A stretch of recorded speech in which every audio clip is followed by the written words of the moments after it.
Good evening everyone and welcome to Motors TV, Apex Racing TV and iRacing Live for this rounds 94 to 96 of the British Sim Racers Touring Car Championship presented by Engine Oil Direct.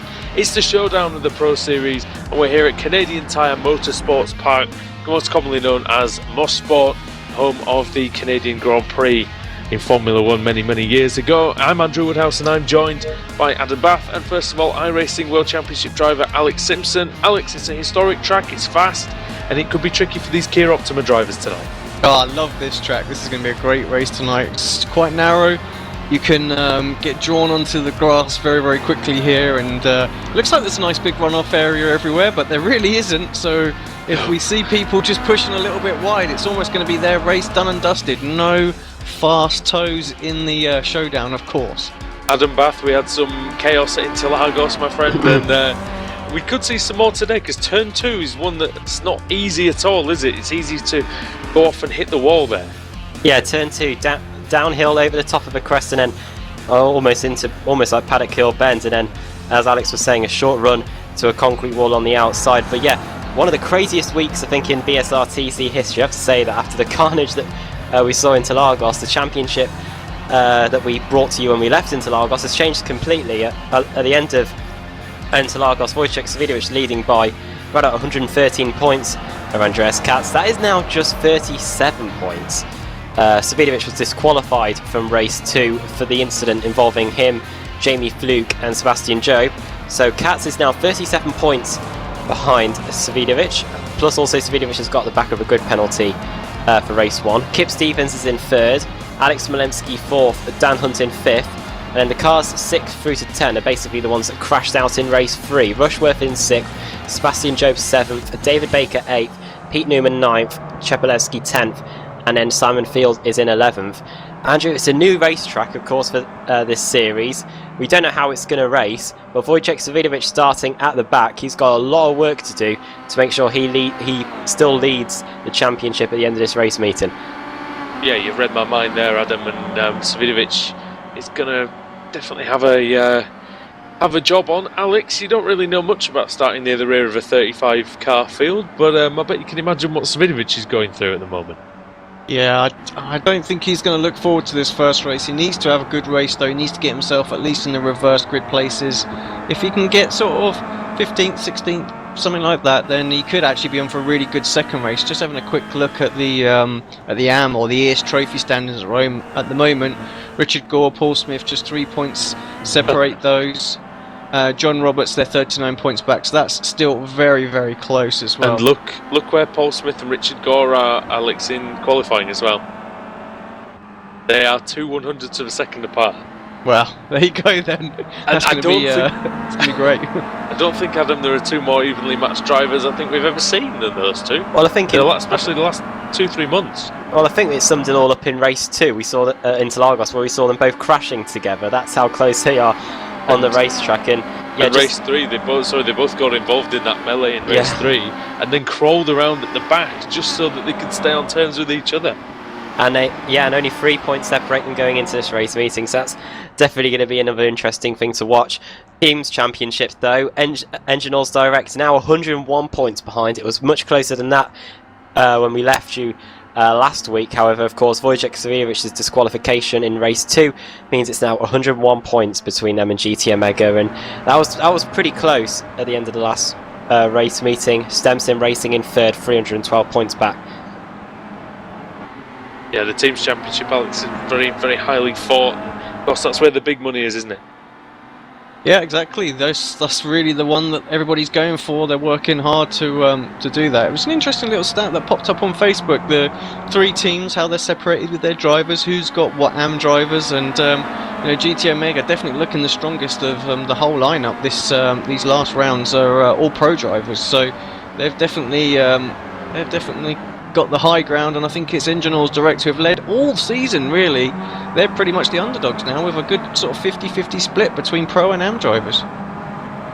Yeah, indeed, and the AM drivers have shown all season long that they're definitely capable of doing a hell of a job in this series. Adam and a few of those who definitely won't be AM drivers next season. Oh yeah, Jerome Kaiser and Dan Blake. Dan Blake's having a very good qualifying session at the moment, up in 14th.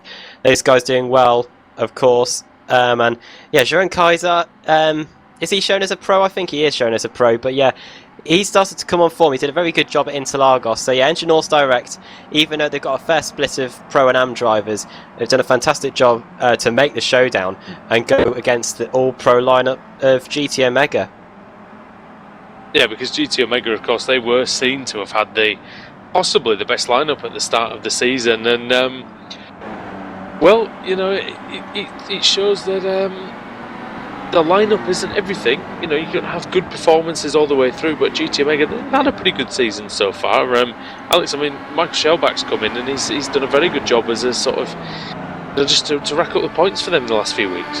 Absolutely fantastic job. Been right up there, always mixing it in and around the high points area. So yeah, exactly what the team needed him to do. Just a couple of questions being asked at the moment, obviously about the timings, because obviously we're late going today because of the maintenance that was on for iRacing. So what we have got is this is probably going to be drivers finishing up their last laps now of qualifying. It's 10 minutes open. They're going to advance the session up, and we're going to get this race going in about 2 or 3 minutes time. So just 10 minutes of open qualification today. No sort of top 9 shootout or anything like that, top 10 shootout, straight into the race from here. So we're almost at the end of qualifying now.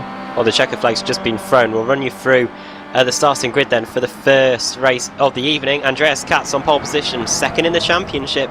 He's got a brilliant opportunity to go into first, and reigning series champion could be set for become a three-time champion. Sebastian Job, though, we're trying everything he can to claw back those 110 points lost. Interlagos, he'll be starting second with Jamie Fluke in third, Alex Malensky fourth, Stelin Chepelevsky in fifth, Ashley Sutton, fastest in practice, is in sixth, Dan Hunt seventh, Jamie Rushworth is in eighth, David Baker ninth, Julian Janowski in 10th, Jeroen Kaiser 11th, Jake Blackhall, good to see him back up in the top half of the field, he's in 12th, Michael Shellback 13th, Dan Blake 14th, 15th Russell Laidler, 16th Steve Hefford, 17th Laura Bond, 18th Ben Palmer, 19th Rob Fagg, and in 20th it's Scott Malcolm.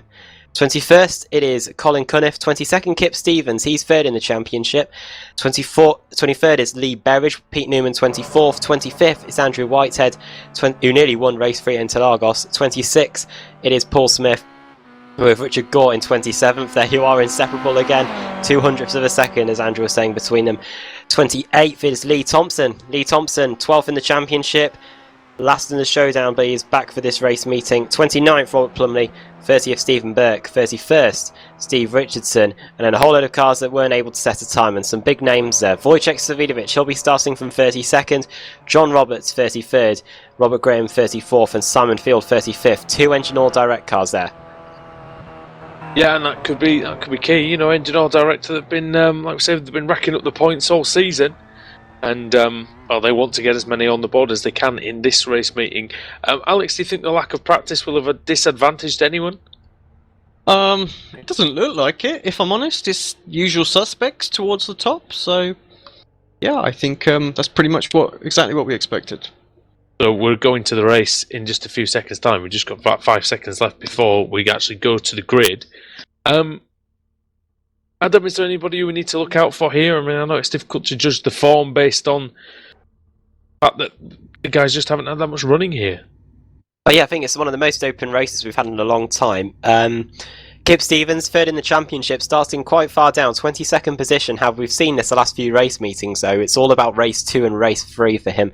Those reverse grids definitely helping him out in the championship. Be good to see if he can work his way through the field at all. And of course, that our championship leader starting down in 32nd place, Wojciech Savidovic, how far forward can he get? Is it going to be like Okayama, where he could only crack the top 20 or so when he was starting further back? Or is it going to be like Suzuka for Sebastian Job, where it didn't matter how far back he started, he was still able to make it through and take a victory or get inside the top 5. So very interesting to see how that plays out. Yeah, I think Savidovic is going to find it fairly difficult. We've just got a few more seconds to go. We normally just have a minute of gridding, but added an extra few seconds or so. Alex, just quickly, how high? I know you said that Savidovic could get 15, 16 to be happy. How high do you think he will get? Yeah, it is quite difficult to overtake here, and It is quite a short track as well, so I think we will see. I think we'll definitely see him inside the top 20. If he makes it inside the top 15, I'll be surprised. I think he'll want to stall his sort of place there anyway, just so that he's in with a shot of a reverse grid. Yeah, only 3 or 4 tenths of a second between 3rd place and 18th place, well, half a second there. So this field is very, very close here at Mosport Park, Canadian Tire Motorsport Park, given its full name. We're almost ready then for the start of the race here, round 94. What's been a very, very long, very, very enjoyable season. It's Andreas Katz on pole position. And he's second now. Going to get the revs rising. Here we go. 15 laps at Mosport. Green flag. And Job got a great start off the outside of the front row. Katz a little slow away, but he does have the inside line for the first corner. Job's trying to sweep round the outside using that extra momentum of the start. Can Katz cover him off, or will he be prey to losing the lead into this very, very tricky turn 2? There really is not any room for error. Is anybody going to bite the dust on the opening lap? It doesn't look like it so far. Pretty clean start, gentlemen. Yeah, good start, and of course Sebastian Job taking the lead down into turn 2, that difficult left-hander. As you were saying, Andrew, earlier, I hear a bit of contact, and there's a car around. It's Julian Janowski, I think. It's a yellow GT Omega car and a 00. That's Ben Palmer, I do believe. So only 2 cars off already. Jerome Kaiser there, and one of the Apex Racing TV cars with damage. I think that's Jake Blackhall. Alex is very busy at the back. I don't know if you can see it here. Oh, big crash down the hill. How did Savidovic avoid that? Just like he did it into Lagos once again. He was Paul lucky there. Smith and Andrew Whitehead off, so that's massive for the AM Championship. I think both of these men will either be out or in severely damaged. Paul Smith's car is crippled. Richard Gore's got a severe amount of damage as well to his Apex Racing TV car. Yeah, Janowski's going to find it difficult to race on with that damage as well, and I believe that's it's Lee Thompson as well with horrible damage, and his last few weeks just going from bad to worse, unfortunately. And Job leads them from Katz. Jamie Fluke's hung on to 3rd place, then it's Smolenski in 4th, who's having a very, very solid season, alongside Chepelevsky, and then it's Ashley Sutton in 6th, 7th Jamie Rushworth, 8th is Dan Hunt, 9th Dave Baker, and 10th is Michael Shellback. Alex, Sutton has a little look on Chepelevsky there into the downhill quick section here. Alex, Alexander Smolenski's having a very, very solid season, very, very quietly, isn't he? Oh, he is, and up there in 4th place right now.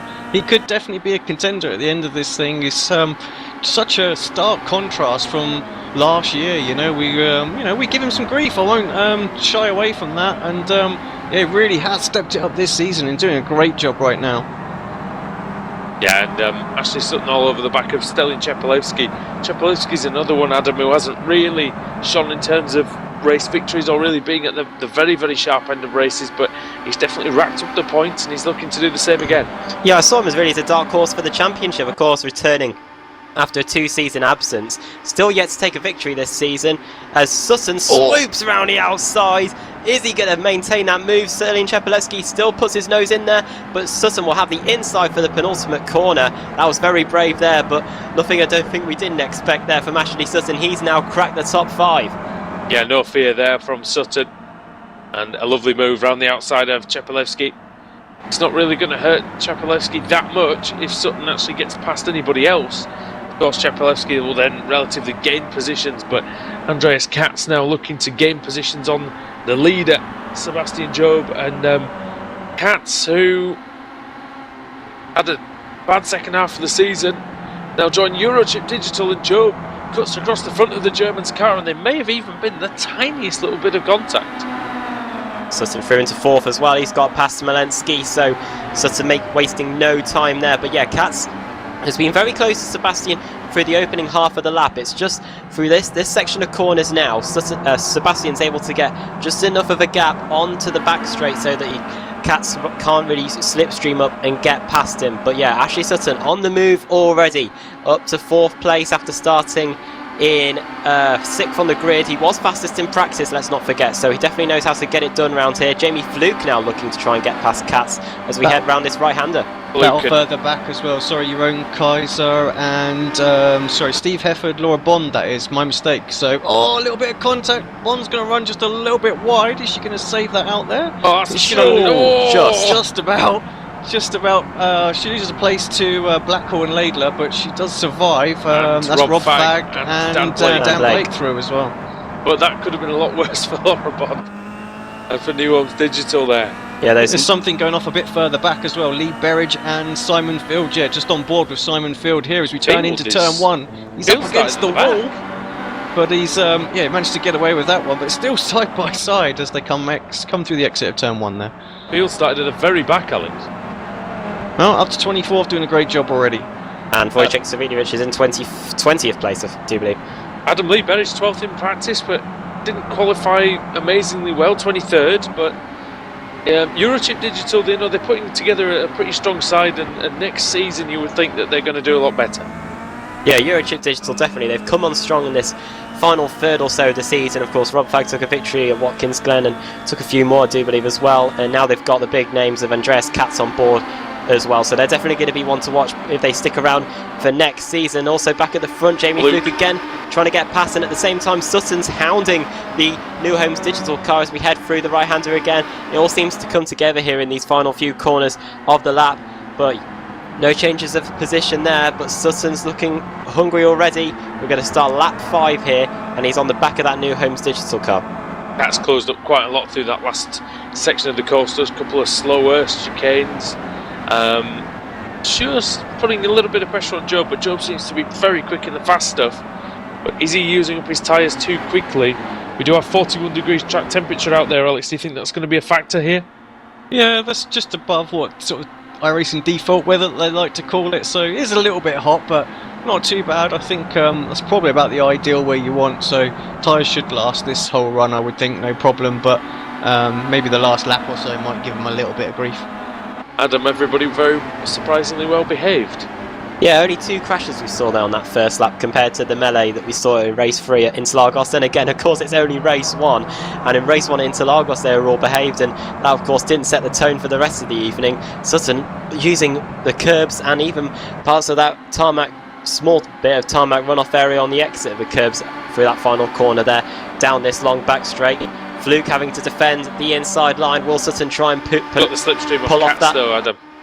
Yeah, it's going to be interesting to see how it works out. He's going to try that move that he did on Chepelevsky, and it might work to perfection. He has got alongside the New Homes Digital car, Fluke. He has the inside line, but Fluke will now sweep around the outside into the final corner. They're both going to meet. Who's going to have the run on the outside? Fantastic driving, as you're saying there, Andrew. And they're still going to be side by side again into turn 1.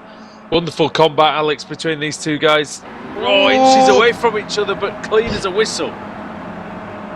Yeah, that's great from both drivers there. I mean, Fluke could have just run him out wide, no problem there, and retained the position, but decided not to, and yeah, that's great driving. Good overtaking again from Ash Sutton. It seems like we've said that many times over the years. So, Dave Baker's started 9th, still 9th, just a bit of a run of the showdown contenders as well. Jamie Rushford in 7th, Dan Hunt in 8th. Kip Stevens 21st, and again, is he sort of not obviously relying on it because he's not intentionally finishing down there, but race 2 is going to be key for him again, isn't it, Adam? Yeah, it was so crucial at Okayama. I think he finished in 18th position or something, and then got that reverse grid pole and was able to take the victory, and then of course was able to take the victory in race 3 into Lagos. Of course, it helps, of course, that the main drivers, the main showdown protagonists weren't in that race after that lap 1 big wreck, but that's what's happened, finishing high up the field consistently. Job sideways in the final sector, Adam, sorry. Going through that 100-mile-an-hour right-hander just all over the place. The rear end of the Apex Racing TV car. Lucky you don't really wear out the rear tyres that much in the Kia Optima, Adam. Yeah, it's going to be interesting to see, because of course it's the first time we've raced here. We don't know how the tyres are going to work. And all of this course will be new to the drivers as well, so they won't know how to race it conservatively either. So, a whole load of things to talk about through these first 3 races. And just to finish the point on On who are we talking about again? We were talking about on Stevens, yeah. Stevens, yeah. Finishing high up, consistent basis. We saw how it worked for David Baker in season 7. That's what gets you those championships. Job now almost going into a defensive mode, Alex. He's not had to do that very often this season from a pack of cars. No, not at all. They're all sort of sufficiently quick enough for keeping the whole pack strung together. A little gap forming up between Fluke and Smolenski, and I hear a little bit of contact further back, but I think it's just a little bit of bumper bashing. Everyone's survived. I haven't seen anybody lose any massive time behind, so here comes Sutton again. It's going to try and go around the outside. He's already done this move twice, so he's pretty practiced at it now. Doesn't look like Katz is going to fight at all. He's straight round the outside. Job done. Jamie trying to stick his nose in, see if he can get by at exactly the same time. Can't quite manage to make that happen though. Katz doesn't need to fight Ash Sutton, isn't it? Because he's going to lose points, but he doesn't want to get into a scrape with someone who's not even in the championship battle. But this could be interesting, Adam. We've not seen really much of Job versus Sutton this season. It could get very, very tasty knowing these two guys. Yeah, and Job needs all the points he can get. I don't think he wants Sutton to take that victory away from him here, so we could see a monumental battle on our hands. We're on lap 8 of 15 here. Quite a short lap at this circuit. Katz are now starting to come under pressure from Jamie Fluke. Fluke, who has dropped down to 4th position after being on for a podium earlier, as Sutton goes all over that inside curve. See now the first time through this right-hander and down the back straight. We'll see what Sutton can do to Sebastian Job. Got a great run out there, Adam, and out of the slow stuff, Ash Sutton seemed to just drive out there quicker than Sebastian Job. So now he's going to line up the. I say Ashley's a pretty young guy himself, but Seb's a very, very young man himself, and Sutton's going to line him up. Oh, 2 wheels on the grass as he turns in there, and Alex said it's a pretty fast corner to be on the grass on the way in. Yeah, I don't think you want to do that. So he's give Seb a little taster now, though. I'm sure he can line him up again. We'll have to see if he can do that same move again. Obviously, Seb's has seen that in his rear mirror a couple of times now, so he knows where Ash wants to take him. So let's just see if he can be, play a defensive role in there as well. So like you say, he needs all the points he can get. Yeah, and another man who needs all the points we can get. I think we need to check in with Wojciech Svidovic here, because he is in 18th place. Is Svidovic starting 32nd, just behind Russell Laidler then, who won a race in Interlagos, of course, race 2. So Svidovic won the first one, Laidler won the second. It's 2 massive packs, really, is what we've got today. I mean, there's 7 seconds separating Steve Hefford, who's in 11th place, to the back of Michael Shellback. So, and that's your top 10 that are all sort of nip and tuck, really. So, and then it's another huge, great big pack. And it's all about that look at the draw for Svidovic. If say he finishes in 18th position and we draw 15, he'll be back down in 18th position for race 2. Sebastian Job versus Ashley Sutton, take 2 this time. Job on the inside line as he was a lap ago. Sutton's going to try and get the outside move done. He's hitting him, he's nudging him, and they rub door handles there, and Sutton gets sent onto the outside line of the track and gives Sebastian Job about 3/4 of a second advantage now. I think it was more like knocking the door handles off than rubbing them, but Sutton's on the grass as well, and that could allow Katz a little run into turn 1, but it's pretty fast, Alex. There's no real braking area there. No, I think, like I say, the only real way you're going to get a move is kind of like what Ash did, try and push it around the outside, so then you have the advantage going into the second turn. Really, that's where you want to get a move done there. And I think Katz thought he probably could stick his nose in there, but like I say, he's in a great position, isn't he, right now? Yeah. Right now he's closing in on Svidovic absolutely loads in this race, and he doesn't need to do anything that's going to compromise that. The thing is, it's miles ahead of Woj. Actually, Woj has just managed to get past Laidler, who went very wide in turn 1. So Svidovic up to 17th and just behind Blake. Blake's his teammate, so you've got to figure he probably will get out of the way. Yeah, I think as soon as the opportunity comes, he'll definitely do that. Look at that battle in front of Blake. Adam Bond, Fag, Blackhall, Kaiser, Hefford, just within a second of each other. Yeah, this is that second pack, isn't it? And And that could be a battle for reverse grid pole as well. I was just looking to see if Jamie Fluke and Andreas Katz are still battling, and they were just down the straight, but they sorted each other out. But yeah, Kaiser battling away there with Steve Hefford. Hefford on my screen being shown driving for Eurochip Digital, of course, after the move from Leo Bodner. There's Kaiser and there's Blackhall. So Blackhall in 13th position. We usually seen him at the back of the pack the last few race meetings just because of unfortunate crashes on lap 1 and coming under pressure from Fag. Fag looking to the inside there, very close indeed, and then Laura Bond in 15th with Savidovic just being careful in 16th place. Jake Blackhall's got awful damage again, Alex. It seems like that Kia Optima isn't straight for much longer after it leaves the grid.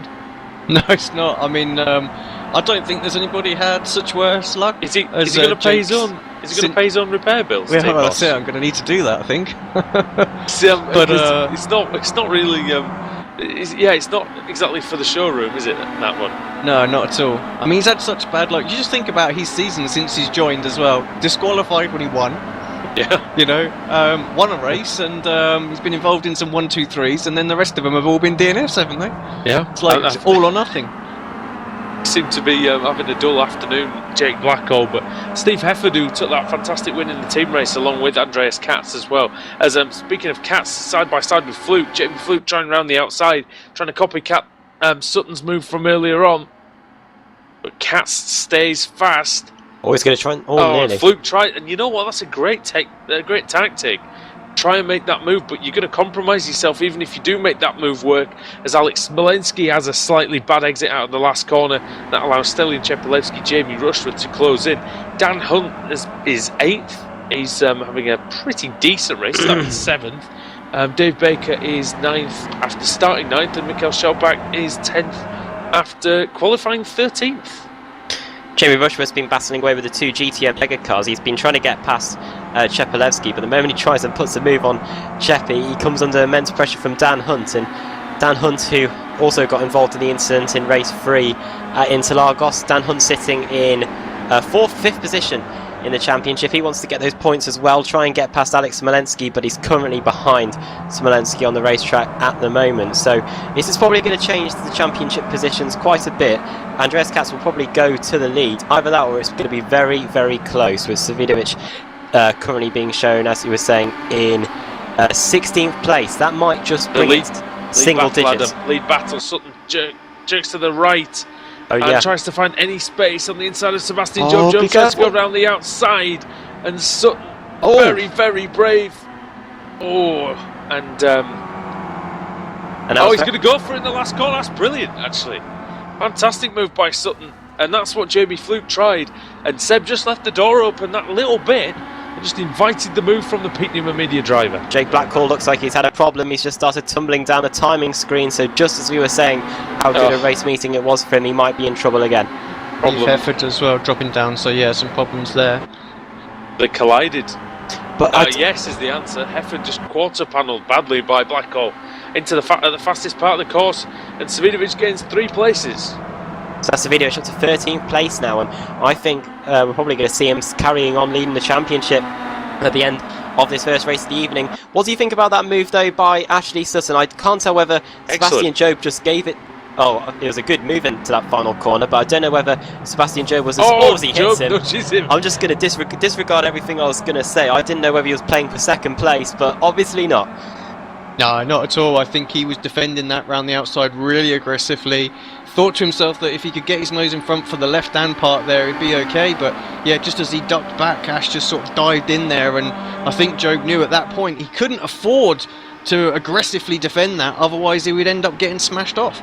It was a great move, Alex, though, wasn't it? Oh, no, absolutely, yeah. Sutton put his car in a place and said, well, if you want to turn in, you can, but we're going to be in a bit of a mess here if you do. And looks like Kat's almost thinking of the same thing. This pack is really bunched up all of a sudden. Yeah, Sutton hasn't got rid of Job, and look at this. This is what the BSRTC is all about. This is why the season has provided 94 rounds of fantastic racing. The top 10 are covered by 2.2 seconds after 14 laps of this Canadian Tire Motorsport Park. And it's Ashley Sutton who leads from Sebastian Job. Andreas Katz in 3rd, Jamie Fluke 4th, 5th for Alexander Smolensky, 6th Stelian Chepelevsky, Jamie Rushworth in 7th, 8th Daniel Hunt, 9th Dave Baker, 10th for Mikhail Shelbach. And Adam, this is brilliant. To be Yeah, fair. 1.5 laps to go. Still no idea who's going to win this one. Could be any of these people in this group. Up to the top of the hill then, through this right-hander, and then back down the straight. Sebastian Job just clips that curve a little bit. I don't think that will wash off too much of his exit speed. And now we're going to see the power of that Apex Racing TV Kia Optima in the slipstream. Can he try and get past Ashley Sutton? He'll have one more opportunity to do so after this one. We're about to start the final lap of the race. Sutton will cover the inside line. Sebastian Job's going to try and do what Sutton did to him earlier. Round the outside he goes. Oh, he's going to try it. Is it going to work? No, Yes. not quite. Oof. Sutton carries too much apex speed, and actually Job goes a bit wide. So is he going to fall victim to Andreas Katz now? But Katz seems cautious. He seems slightly reserved. And is that the reason that he's not maybe made the move there? But is he going to come under more pressure from Jamie Fluke, New Homes Digital, and still in Alexander Smolenski for Laser Tools?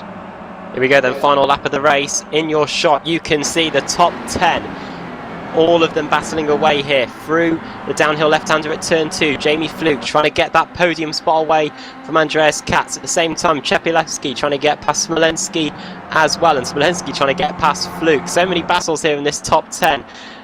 Epic first race here. Down the hill, this fast left-hander, and then back up it towards this tight double apex right-hander. And it's all about the run on the exit and whether Sebastian Job can get this lead back from Sutton. Alex, 8 of these drivers are fighting for the championship, and this pretty much sums up why. Very, very clean, very, very fast race. Yeah, brilliant race so far. This is exactly what we wanted to see after the third race at Interlagos. Absolutely fantastic shot as they all snake their way down the straight right now. Can Sebastian Job do anything about Ashley Sutton, or will the reigning Renault Clio Cup champion take the victory? And it's his first win for... I think he won a couple of weeks ago, but Job can't do enough about him. Through the final corner, it's going to be Ashley Sutton who's going to win here at Mosport. From Sebastian Job, then Andreas Katz. Did Smolenski hold on to... Did he get fourth off Jamie Fluke on the line? It was very close. Fluke actually takes it. And then Chepilevsky, Rushworth, Hunt, Baker, Shellback. Then to this battle with Kaiser, Fag and Savidovic in 13th, and Bond, Cunniff, Blake. What happened to Rusty Laidler? Was at the back of this group? I wonder if he had a 17th. crash. He went wide, didn't he, earlier on, and lost. That's where he lost all those positions. So He lost a few on that lap though. Well, Ip Stevens 18th. I think he'll be reasonably happy with that, but still yeah, a battle going on definitely between the best race. Janowski and Rob Graham as well. They're just 0.4 of a second, 0.3 as they cross the line as well. Good race for GT Omega, you know, lots of places, lots of cars in that top 25. That's going and to be just Plumley's got half a chance of getting Richardson here on the last corner. And this is the spot for the reverse grid. Good run out off the line, and Richardson's going to get there. Plumley with a big charge at the end. And not enough this time for the STEM Sim Racing driver. So, Adam, that was really, really good racing, and that's just exactly the sort of racing that we want to promote here, isn't it? Oh yeah, first time we're here at Mosport, and what a fantastic first race. Hopefully we see the rest of that carry through in race 2 and race 3. Of course the reverse grid will be adding another dimension as always. And yeah, Sutton in the end was just able to hold off Sebastian Job there, but Job gave it everything. And Andreas Katz getting that podium in 3rd, Jamie Fluke 4th, then Alex Smolenski finishing 5th, Selin Chepilevsky 6th, Jamie Rushworth in 7th, Dan Hunt 8th, 9th for David Baker, and then 10th Shellback, 11th it is Sharon Kaiser, 12th it is Rob Fag, 13th there you are, Wojciech Savidovic after starting 32nd, 14th Laura Bond, 15th Colin Cunniff, 16th Dan Blake, 17th Russell Laidler, 18th Kip Stevens, 19th Jake Blackhall, and then 20th Scott Malcolm, 21st Pete Newman, 22nd John Roberts, 23rd Robert Graham, 24th Julian Janowski, 25th Stephen Burke, 26th Steve Richardson, and getting that final spot in the reverse grid, 27th Robert Plumley. And then the cars one lap down on one, they were Steve Hefford, Ben Palmer, Richard Gore, Lee Thompson, Simon Field, Lee Berridge, Paul Smith, and Andrew Whitehead. So Richard Gore finished 7 laps down. He will get 0 points, and so will Paul Smith. So the Pro-Am Championship will stay the same. Where did John Roberts finish, though? That's the question. 22nd. So he's going to gain some, but probably not enough to get himself... only 39 points behind. That'll be interesting to look at when the points get updated. Well, and also he's got a chance of getting the reverse grid pole, John Roberts, as well. Would be key for his championship. Shall we run you through the reverse grid contenders then for the second race evening? Why not? They are Colin Cunniff. Yeah, it's quite important here. Colin Cunniff, Dan Blake, Russell Laidler, Kip Stevens, Jake Blackwell, Scott Malcolm, Pete Newman, John Roberts, Robert Graham, Julian Janowski, Stephen Burke, and Steve Richardson. Those are all the cars eligible. Stevens will be hoping it'll be a number 18 drawn like it was at Okayama. Let's see what happens this time though. Over to you, Alex. Sorry, just getting the replay up and going. Here we go with the Wheel of Fortune then. Gonna strike it lucky. Well, don't go mixing the game shows now. That'll get interesting. Right, who's it going to be? First spin of the night. Reverse grid results coming up. We've got... It's going to be 18th, will it? Just not got enough momentum to get over 22nd, I don't think. No. Well, 18th. What was I saying a few seconds ago? Stevens will be hoping it was an 18 drawn, and there you go. Kip Stevens on to pole position for the second race of the evening. Russell Laidler second, Dan Blake third, Colin Cunniff fourth, Laura Bond fifth, and there you are. Wojciech Savidovic will be starting race 2 in 6th. There aren't many people though who like a nice clear track better than Kip Stevens, Alex, and he seems to always perform well when he's near the front. Yeah, exactly. He's got the pace, I think, on the race pace, certainly, anyway, to pull away a little bit earlier on, and gives himself a little bit of a buffer, which he can usually hold on from the quick guys who are coming through. So let's see if he can do that again. It's like you said earlier on, you know, if he can nail his qualifying, he's going to definitely be a serious contender next season. Seems like some weeks, Adam, he nails his qualifying and gets a 6th or a 7th, and then some weeks he's sort of down 25th, 26th. Yeah, but it always seems to come good for him. I thought Interlagos was going to be a write-off of a race meeting, and then all of a sudden race 3 popped out of nowhere, and then he was able to get a second win in the showdown. So, yeah, we'll see how this goes for him. Of course, he's most likely going to have to try and hold off a charge from Wojciech Savidovic. We'll update you the points as and when we get them. But yeah, Savidovic will have to be starting in 6th. I'll be having to try and get past what could be one of his championship contenders. Yeah, indeed. So, Kip Stevens, well, he's going to have to see if he can pick up a 3rd win in this showdown section. Alex, do you want to speak to anybody before we finish the first race broadcast? Well, I really wanted to speak to Ash, but he's not on here, so yeah, we can't. So we'll grab whoever wins race 2, I think. All right. Well, Kip Stevens will be on pole position then for race 2. But it's been a great first race here on iRacing Live, Apex Racing TV, and Motors TV. We will see you just after this break for round 2 of the evening here at Mosport. Do not go anywhere.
Simulated racing can be awesome, but it can also be kind of a free-for-all. Interestingly, auto racing faced the same problem in its earlier days.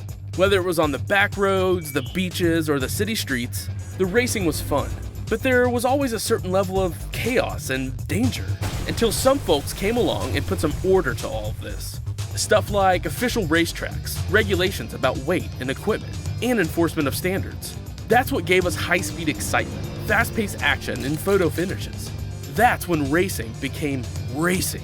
The guys over at iRacing.com have made the same transformation in the world of sim racing. Sure, they've got the most accurate tracks and realistic cars out there, but that's just the start.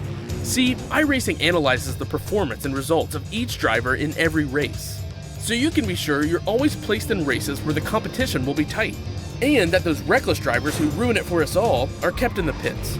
Not to mention that with over 45,000 active members already in their vast community, you can find races day and night, so you can always get in on the action. You can even join a league of your favorite series. And since updates are always automatic, you don't have to worry about software and can focus on the track. Zip up your fire suit and check out iRacing.com.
Truex in the outside contact, mate. 56 slides in at a 4.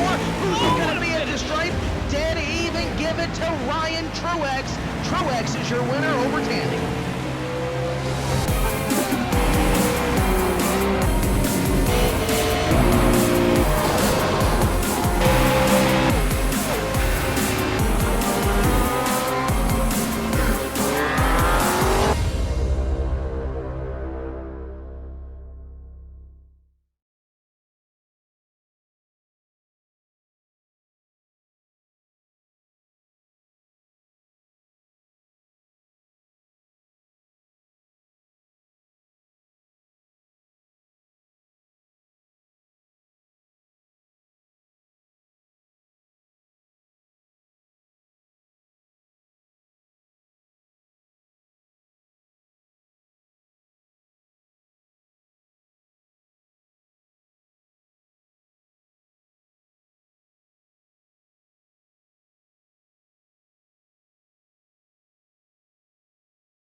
Simulated racing can be awesome, but it can also be kind of a free-for-all. Interestingly, auto racing faced the same problem in its earlier days. Whether it was on the back roads, the beaches, or the city streets, the racing was fun. But there was always a certain level of chaos and danger, until some folks came along and put some order to all of this. Stuff like official racetracks, regulations about weight and equipment, and enforcement of standards. That's what gave us high-speed excitement, fast-paced action, and photo finishes. That's when racing became racing. The guys over at iRacing.com have made the same transformation in the world of sim racing. Sure, they've got the most accurate tracks and realistic cars out there, but that's just the start.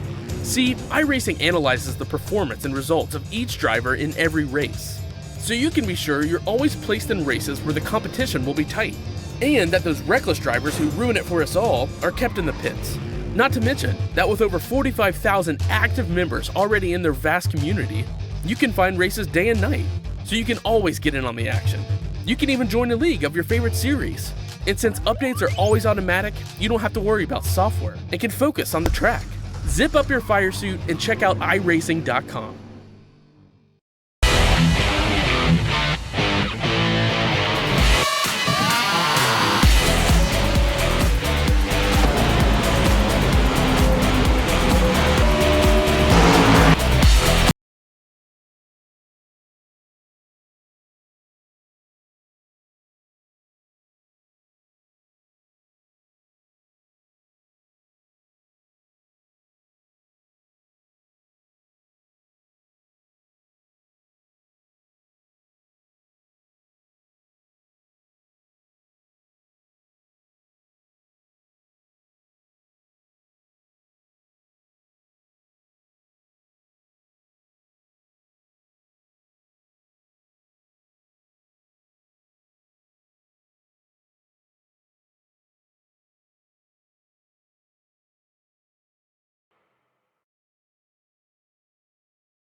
Welcome back to Apex Racing TV, iRacing Live and Motors TV for round 95 of the British Sim Racers Touring Car Pro Series from Mosport, Canadian Tire Motorsport Park in Canada. Andrew Woodhouse, Alex Simpson and Adam Bath. Adam, I'll bring you in first. Round 95. Sounds strange just saying it, but like I said, we've been doing this since March. It's been a great season so far. There's still 8 races to go. Yeah, and things are starting to get really, really tense now. The points have closed up even more after the first race. And we've got 2 more races to see who will be leading it going into the final 2 races in Florida. Of course at Sebring and then at Daytona. And we can run you through the points now. Wojciech Savidovic still leads. Andreas Katz by only 20 points. Alex Smolenski has overtaken Kip Stevens. He's now in 3rd, with Stevens in 4th. And Dan Hunt is in 5th. Rushworth 6th, 7th Sebastian Jobe, still 8th David Baker, 9th Selin Chepelevsky, 10th Pete Newman, and an 11th it's Simon Field. Pro-Am standings, just as a refresh, John Roberts has gone and taken the lead of it, so we didn't have that on the cards. 31-point lead over Richard Gore, and then of course the 3 points back to Paul Smith, with Richardson and Bond tied on points. And then in the Teams Championship, GT Omega have gained 22 points on Engineers Direct after what was a pretty bad race one for them with Simpson Racing in 3rd. I do have a serious question for you, Alex. You know, boss of Apex Racing TV and all. Is that why can we not go to Florida to do the commentary for 2 weeks? Yeah. Oh yeah, I'd love to. We missed the trick there. You know, we've got to make do with. And to be honest, by even my British standards, very wet, very cold, very windy. And you know, we could be going to Daytona Beach and setting up our little commentary station, but we can dream. Right, Kip Stevens on pole, Russell Laidler in 2nd place. Laidler's won race 2 last week, and can he repeat the fact? I've got our colleague Dan Blake just behind with Colin Cuniff, and then Laura Bond. Wojciech Savidovic is the highest placed of the rest of the championship contenders then. The red lights are coming on here in Canada. Green light is on and Stevens and Laidler got away really well. Laidler's second phase of the start was excellent. He tries to draw alongside Kip Stevens in the New Homes digital car. Two very similar looking cars of Blake and Cunniff there, side by side. Blake twitching around as he struggles to contain the Kia Optima through the first corner. Down the hill they go and through turn 2. This is where it can get very tricky. Oh, it's got very tricky need for Colin Cunniff. And he's off. Oh, and there's something going on a bit further back as well. You can see a few cars. car. Oh, massive accident further back. That's huge. Few cars drawn all over the place. Poor old Gore. Janowski has all of a sudden And ended up in a Smith time involved area. as well. Unbelievable. Look at them, they're together on the track again with equally damaged cars. Janowski's off.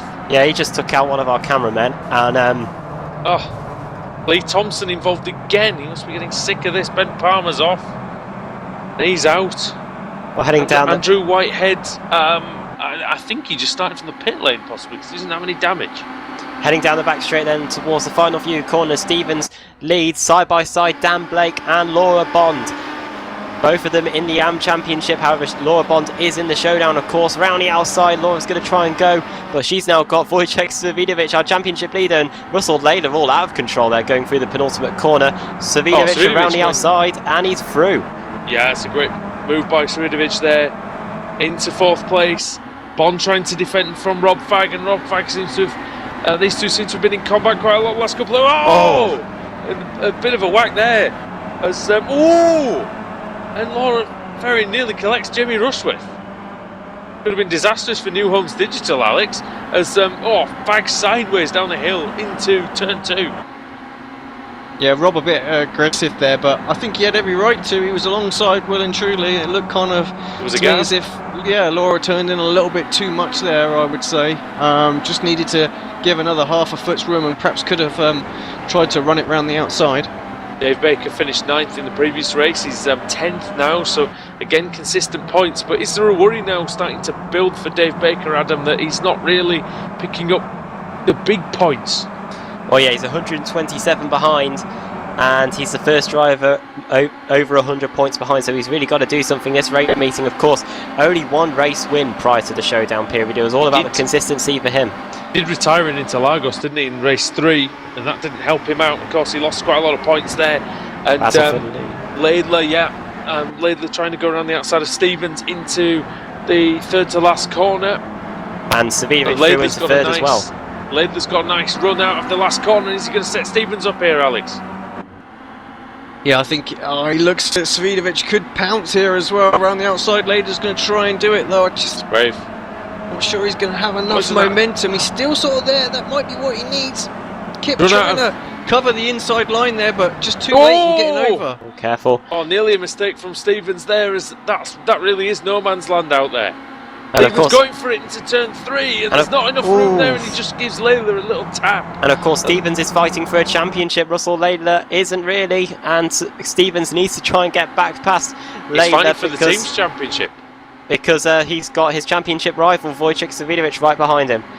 Dan Blake for Engine Oil Direct side by side with his teammate Jeroen Kaiser into this tight section. Double apex right-hander, and they've hit one of the New Homes Digital cars, and they're now 3 wide with Michael Shellback and Jeroen Kaiser, and Dan Blake is just behind them. It was Jamie Rushworth that got hit through that corner. Stevens though will be in the slipstream. Let's see what he can do on the counter-attack this time. Laidler covers the inside line. We've seen this move so many times, but Stevens just not able to get alongside. Instead, he hits him. He tried almost a secondary move to the outside, Adam, to see if he could just unsettle Russell Laidler. Laidler's wide. Well out of shape there. I don't know if Stevens gave him a bit of a nudge. No, I think he did that on his own.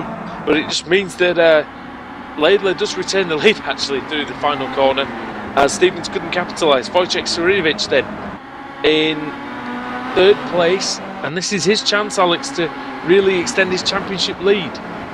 Yeah, he did all that good work in the first race, made sure that he was in a very respectable position for the reverse grid, so now he needs to really get to the front as quickly as he possibly can. Doesn't want to give people like Sutton or Job the opportunity to catch up to him and perhaps give him an opportunity to fight and see if they can take more points off him. Speaking of Job, he's just been passed by Jamie Fluke. Good move by Fluke into turn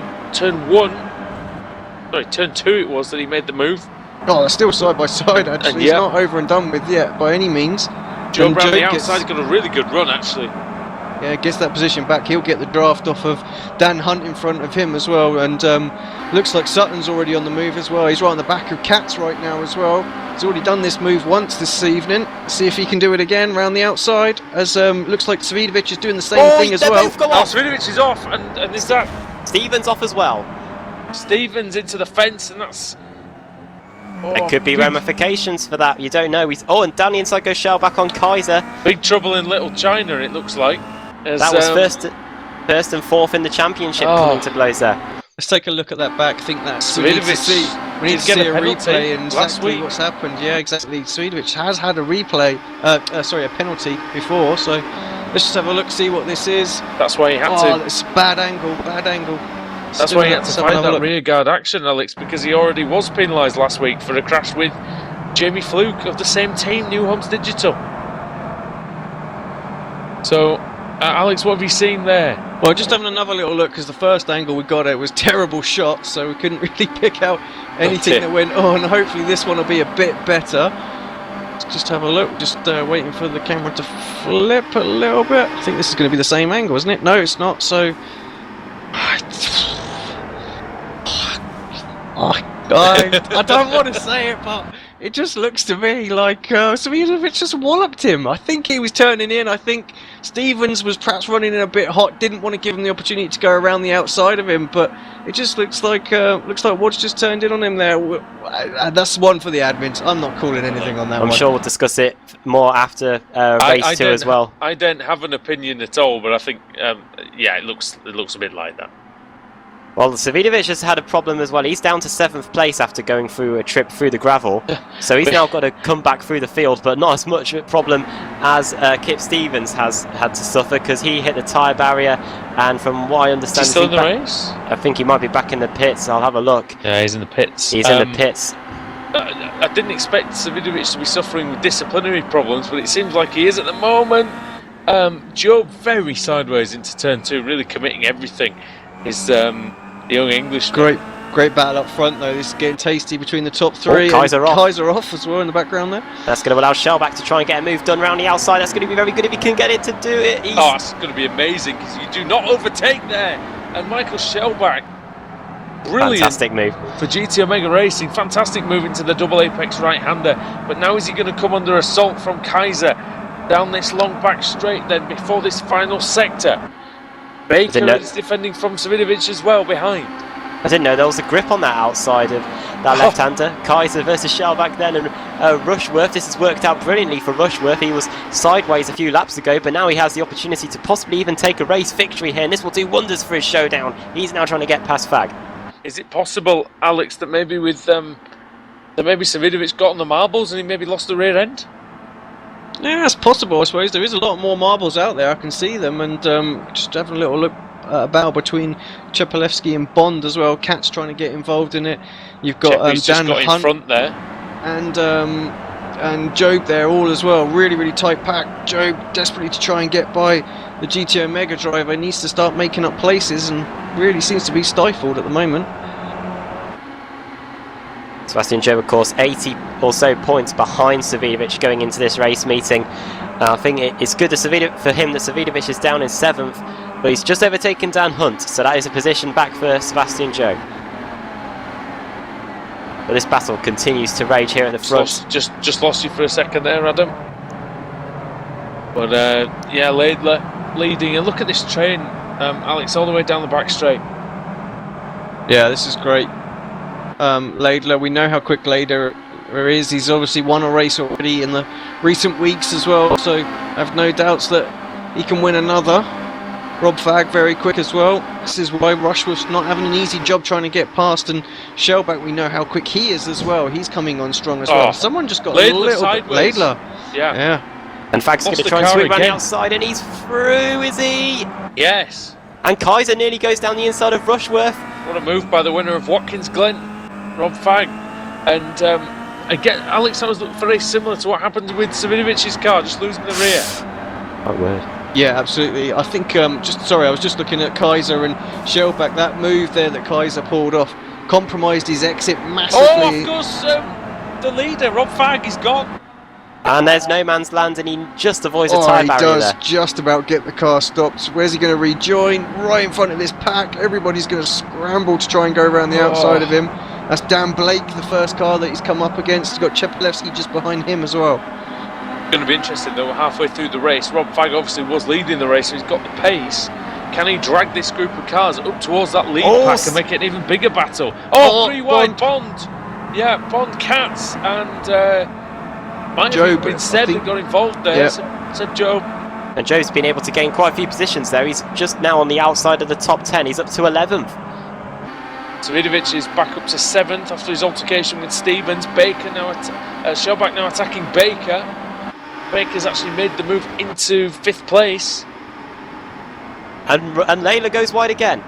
And now this is the opportunity that Rushworth wants. Rushworth is going to try and get it done round the outside. And he's got it done down here. Oh no, he hasn't. Yes, he has. Jamie Rushworth.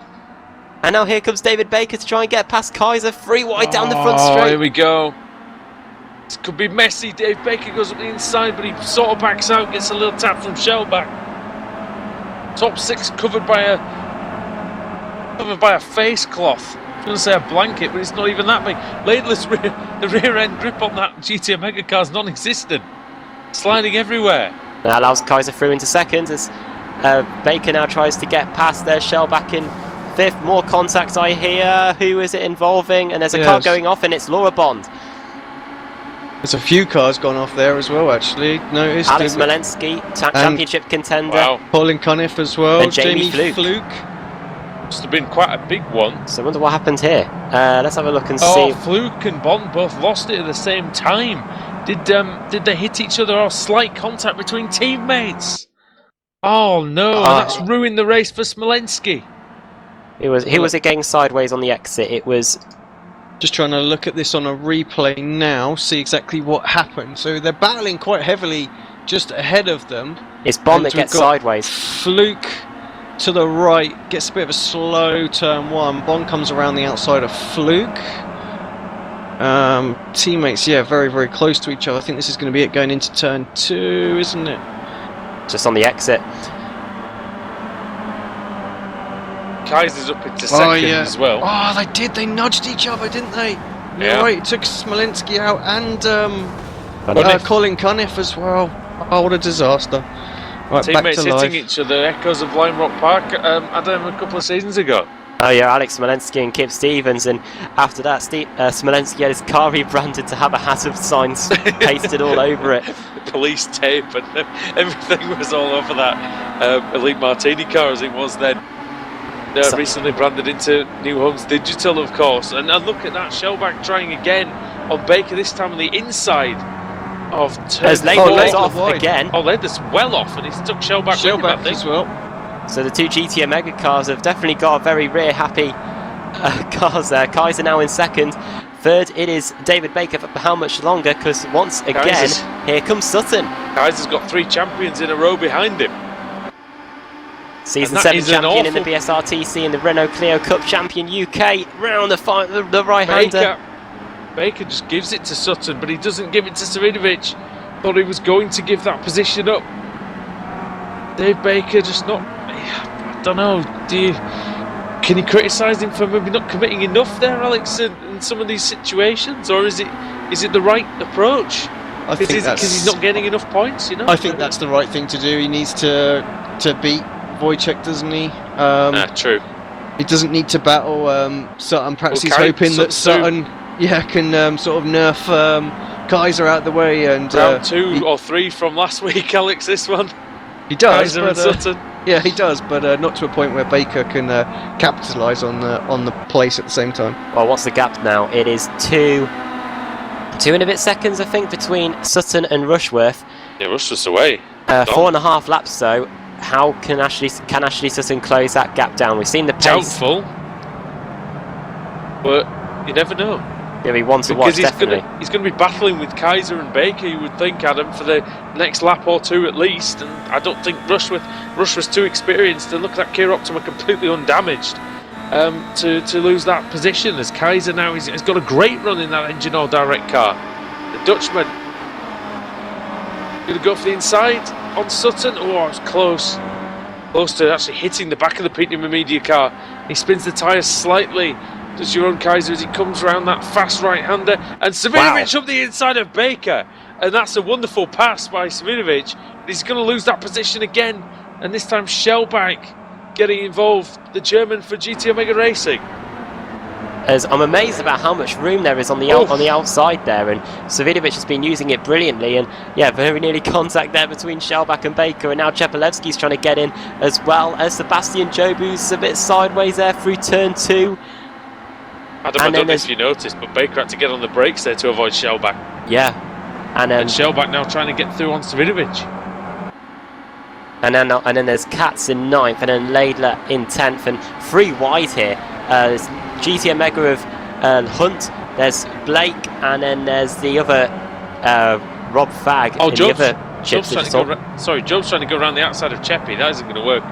That double apex corner, Chepelevsky too canny for that. Does line him up for a good run though. Look at, he seems to be tucked up nicely in the slipstream. Expect him to duck out from that. He had a look to see if he could get the inside, but he's going to have to do it like everybody else around the outside. Chepelevsky covers the middle, covers the inside line as well. And again, yes, he tries to go around the outside, but wonderful defence from Chepelevsky. Brilliant. And he covers that last move off in the final corner as well. He carried far too much speed, but it may be a little too much speed through that final corner for Chepelevsky. It's now Job right on the rear bumper of that GT Omega car. He's alongside, down the hill as it swoops right and down over the crest, and Chepelevsky looks like he's maintained this, but it's a very fast corner now, turn number 2. Oh, there's contact there, Job's off onto the grass. He's only lost 2 places, well, 1 place to Laidler, but he might lose another to Dan Blake. Blake going to go up the inside. Oh, no, not this time. Rides the curb there, Dan Blake. He lost a place to Katz actually as well, so that's the important one. So he did lose 2 places. Chepelevsky lost one as well, yeah. And of course, Katz second in the championship, yeah. Rushworth leading comfortably. 3 laps to go. I don't think Sutton's got anything for him. Savinovic might have something for Jeroen Kaiser here. And I'll give you a clue, it's not a Christmas present, Alex. No, not at all. You're right. Jamie looks very, very comfortable out there as well. He's actually pulling away from Sutton, so Sutton hasn't got the draft to pull him up to Rushworth, just not able to make any progress at all. Teammates, of course. Savinovic on Kaiser, yeah, straight through. Teammates, of course, Engine All Direct. You'd be silly to do anything else, I think, there. If you're on Kaiser. Also, Engine All Direct fighting for the Teams Championship as well on a share of $4,000. Sorry, the $4,000 prize for the winning team as well.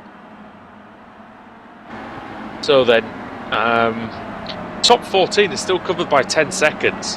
And the back of the top 14 is the battered Kia Optima of Jake Blackall, Alex, who doesn't seem to have learned his lesson too much, but he's definitely in a better position this time. His car's looking good, like always. More repairs needed. I wonder if it actually starts like that, Adam. We might have to check next time. It's a good job we don't have to fund the repairs, isn't it? I'm sure I'd have replaced him a long time ago. You'd have been crying into your microphone if you had to fund the repairs, I think. That's why you don't employ me to drive for the full team. Because, I mean, you'd be bankrupt. Savinovic comes through then. Ahead of Kaiser's got a little buffer now.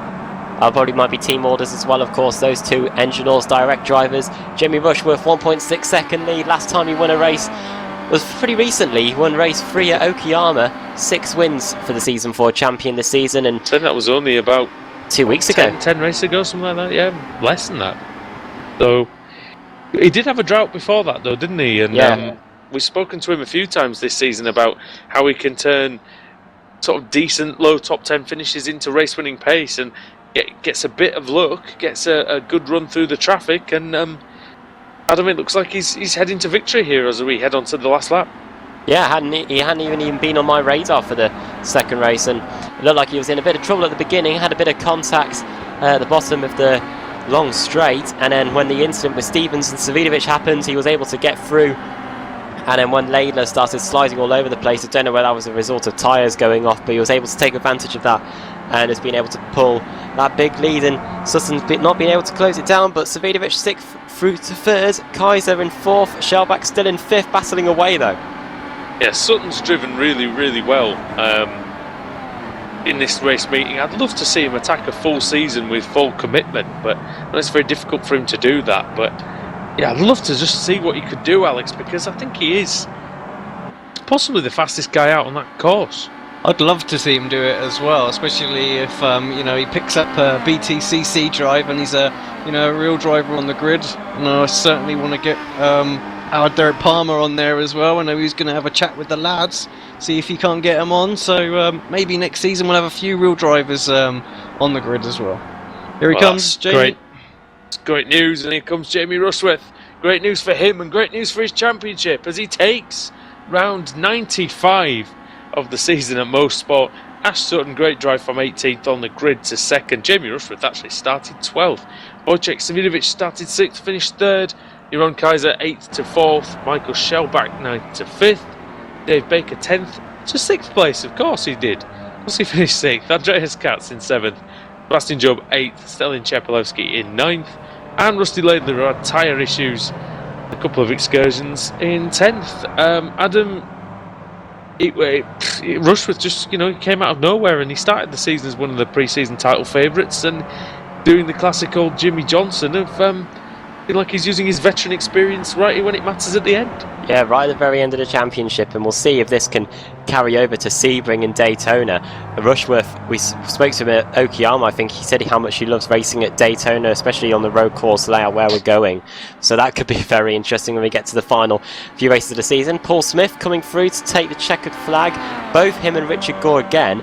They're both ruining the championship here because it's just giving all the points to John Roberts, who gets 16th place again, and now he's increasing his lead.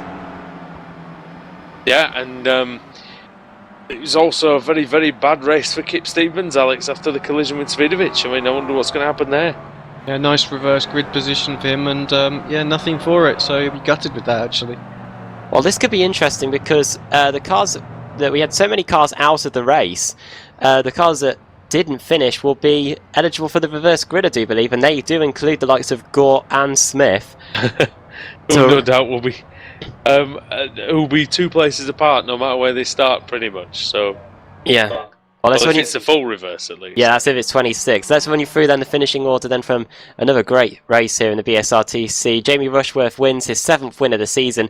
Ash Sutton first in race 1, second in race 2. Savidovic 6th to 3rd. Kaiser in 4th, Shellback 5th, David Baker in his customary 6th, Andreas Katz 7th, Sebastian Job finished in 8th in the end, 9th Stelin Chepelewski, 10th and Russell Laidler, 11th Dan Hunt, 12th Dan Blake, 13th Rob Fagg, 14th Jake Blackhall, 15th Pete Newman, 16th it is John Roberts, 17th Alex Molensky, 18th Andrew Whitehead, 19th it is Lee Berridge, and 20th Rob Plumley. And then the cars 1 lap down on 1. There's quite a few of them. 21st, Colin Cunniff.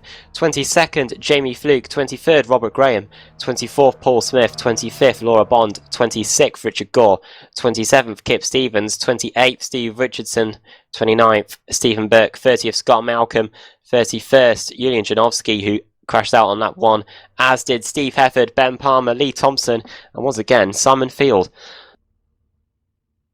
Yeah, Simon Field, he started at the very back, didn't he? A couple of races ago. And then he come through the field a little bit. Did he have a penalty from carryover from Interlagos for something?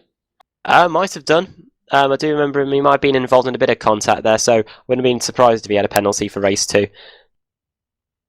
He's going to have to pull his finger out for race 3, Alex, starting at the very back again, along with Thompson, Palmer, Hefford. Yeah, indeed he will. I just noticed a foobar on our part behind the scenes, but I'll worry about that later. I'll have Lee on me later, I guarantee it. Yeah, that wasn't my fault, was it? No, unfortunately the recording failed to start, so my apologies. Right, let's get this reverse grid. Sure, my phone went off, so I just thought that's what you were on about. No, not at all. No, the recording went, so...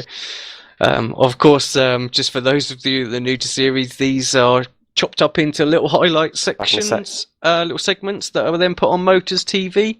Lee Thompson and Alex Marshall do great work there, and yeah, I've just given Lee a whole bunch more work to do by not doing that. So apologies. Maybe I can do a replay recording of it or something. We'll see. Oh dear. Right. That's that one technical issue that we always seem to get. we always get one, don't we? So There's always one. reverse grid then. Yes. Let's have a look at the cars eligible then. 15th, Pete Newman then. 16th, Roberts, Smolensky, Whitehead, Berridge, Plumley, Cunniff, Fluke, Graham, Smith, and Bond and Gore. So this might split the Pro-Am Championship up if we get a 24 or 25 reverse grid. Let's see what's going to happen. Here we go. Second spin of the night. The final race. 22-20. Might be a small one. Looks like it's going to be 15. Is indeed 15. Oh, we need some really tight ones again. You know, that's... Hey, well, that one... That's close. That's slap on 15, no questions. Jake Blackhall's luck might be in here. He's starting second, but Pete Newman will be on pole position for race 3. Blackhall second, Fag third, Blake fourth, Hunt fifth. This puts Sebastian Job a bit closer to the front, so he might be able to try and get a win in race 3, but some big names there at the front. Sorry, all the championship contenders seem to have a good starting position here, Adam, and only really Stevens... Yeah. Only really Stevens, Thompson and Field that are down there. Because we'll have Job, Katz, Baker, and then Savidovic starting 2 places behind Baker, and then Sutton and Rushworth, so they're right with each other there. Yeah, and it's going to be very, very interesting to see exactly how that all gets mixed up, because we have seen these large slipstreaming packs here at Mosport, and can only really assume that that's going to happen again. So we'll see what the weather conditions throw up as well, because if it's a bit cooler, might be able to get a bit of faster racing, and you also have the marbles to contend with as well. So, Alex, are you wanting to do that interview with... Yeah, let's grab Jamie. Jamie.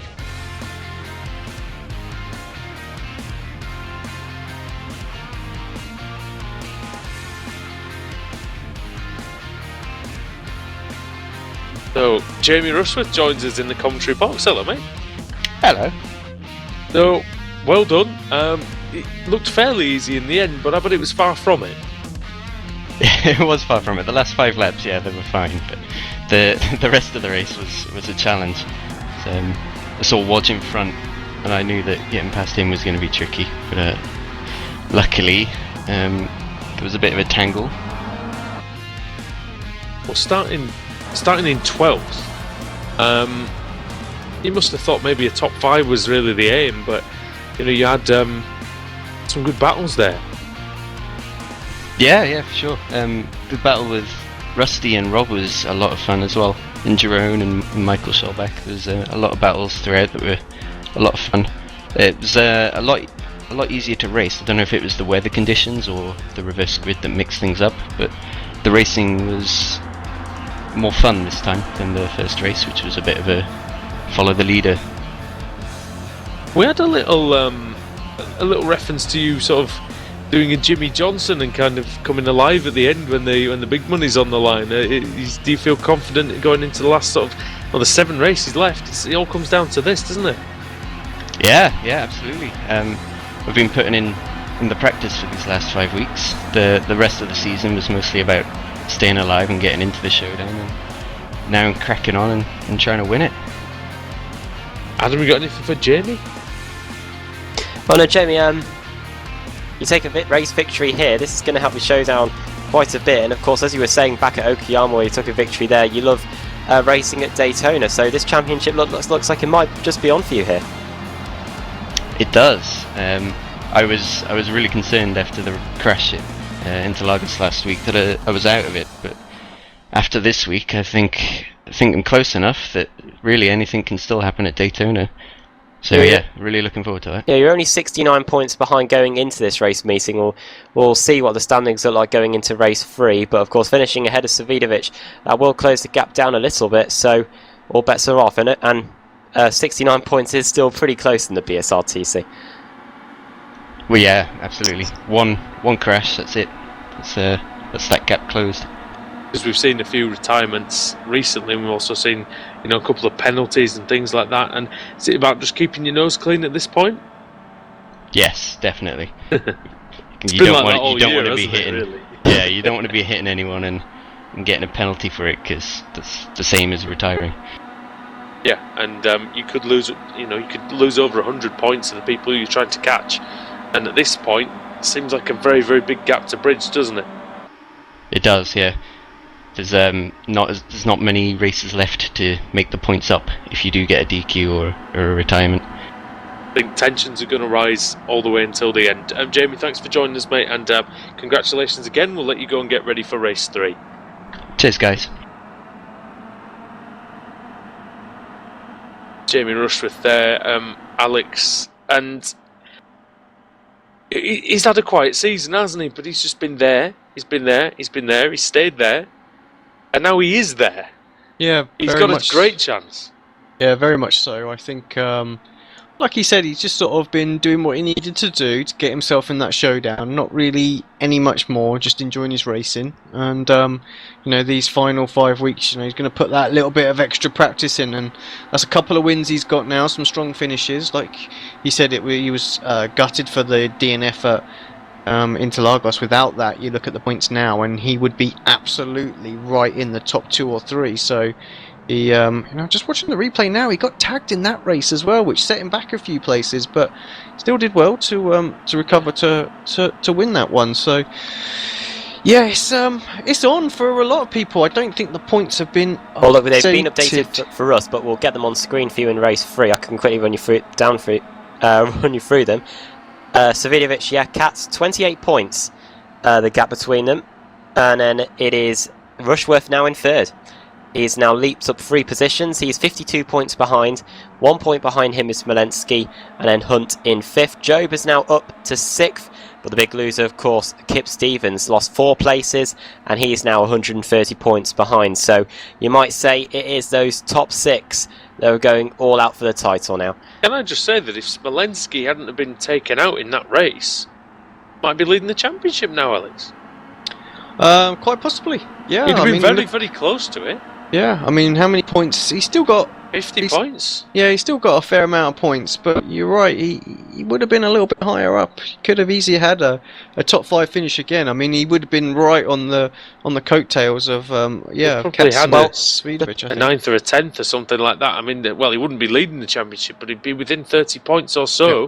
The Pro-Am Championship, though, is completely changed. John Roberts now has a 107-point lead. Oh my goodness. Over Richard Gore and Paul Smith, who are still separated by 3 points due to their 0-0 again in race 2. And the Teams Championship, it's got a little bit better for Engineers Direct. They're now only 111 points behind. They gained 11 points back on GT Omega in race 2.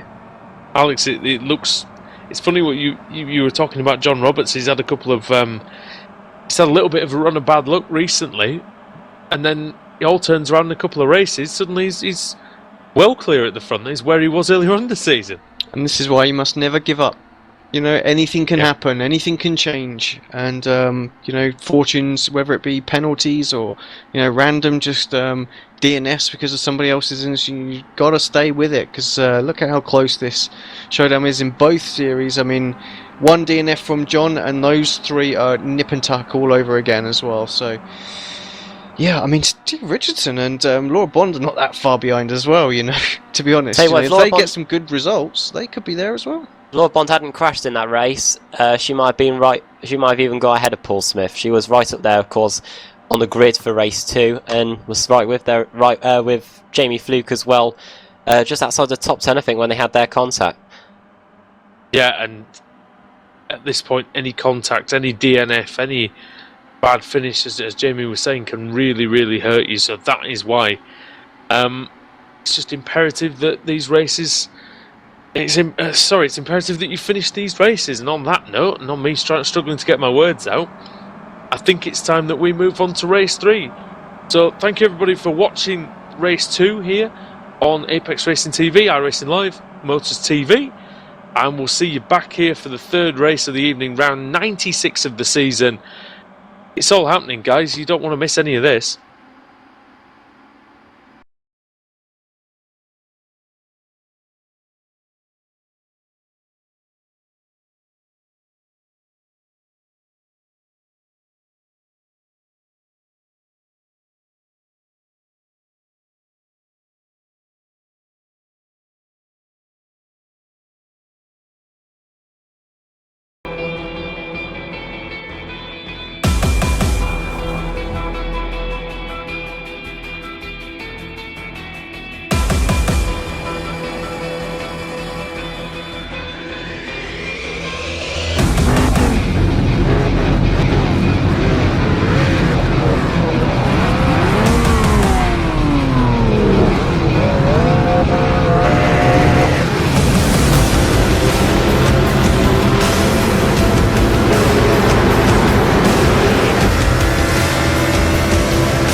Simulated racing can be awesome, but it can also be kind of a free-for-all. Interestingly, auto racing faced the same problem in its earlier days.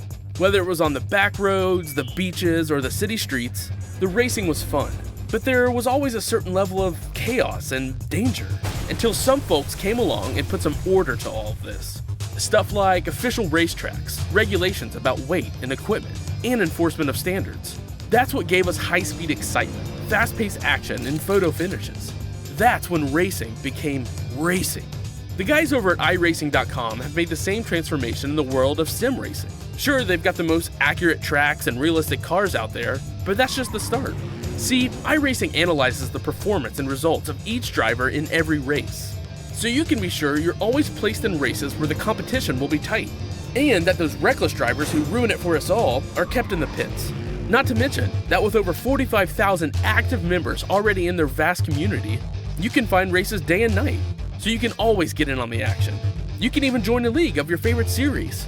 And since updates are always automatic, you don't have to worry about software and can focus on the track. Zip up your fire suit and check out iRacing.com.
Welcome back to BSRTC. We're here at Mosport. It's race 3.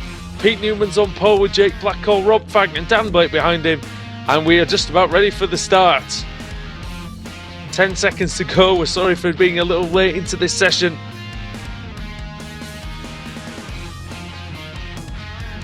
We're in. You join us now as the revs rise for race 3.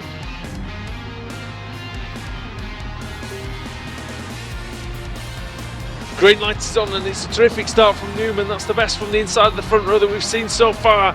Blackhall in second. He seems to have got through cleanly. Hunt with Laidler and Blake, and this sideways a little bit through the corner. Kaiser goes off the track slightly, but he manages to survive. Now down the hill into turn 2. Are there going to be any victims?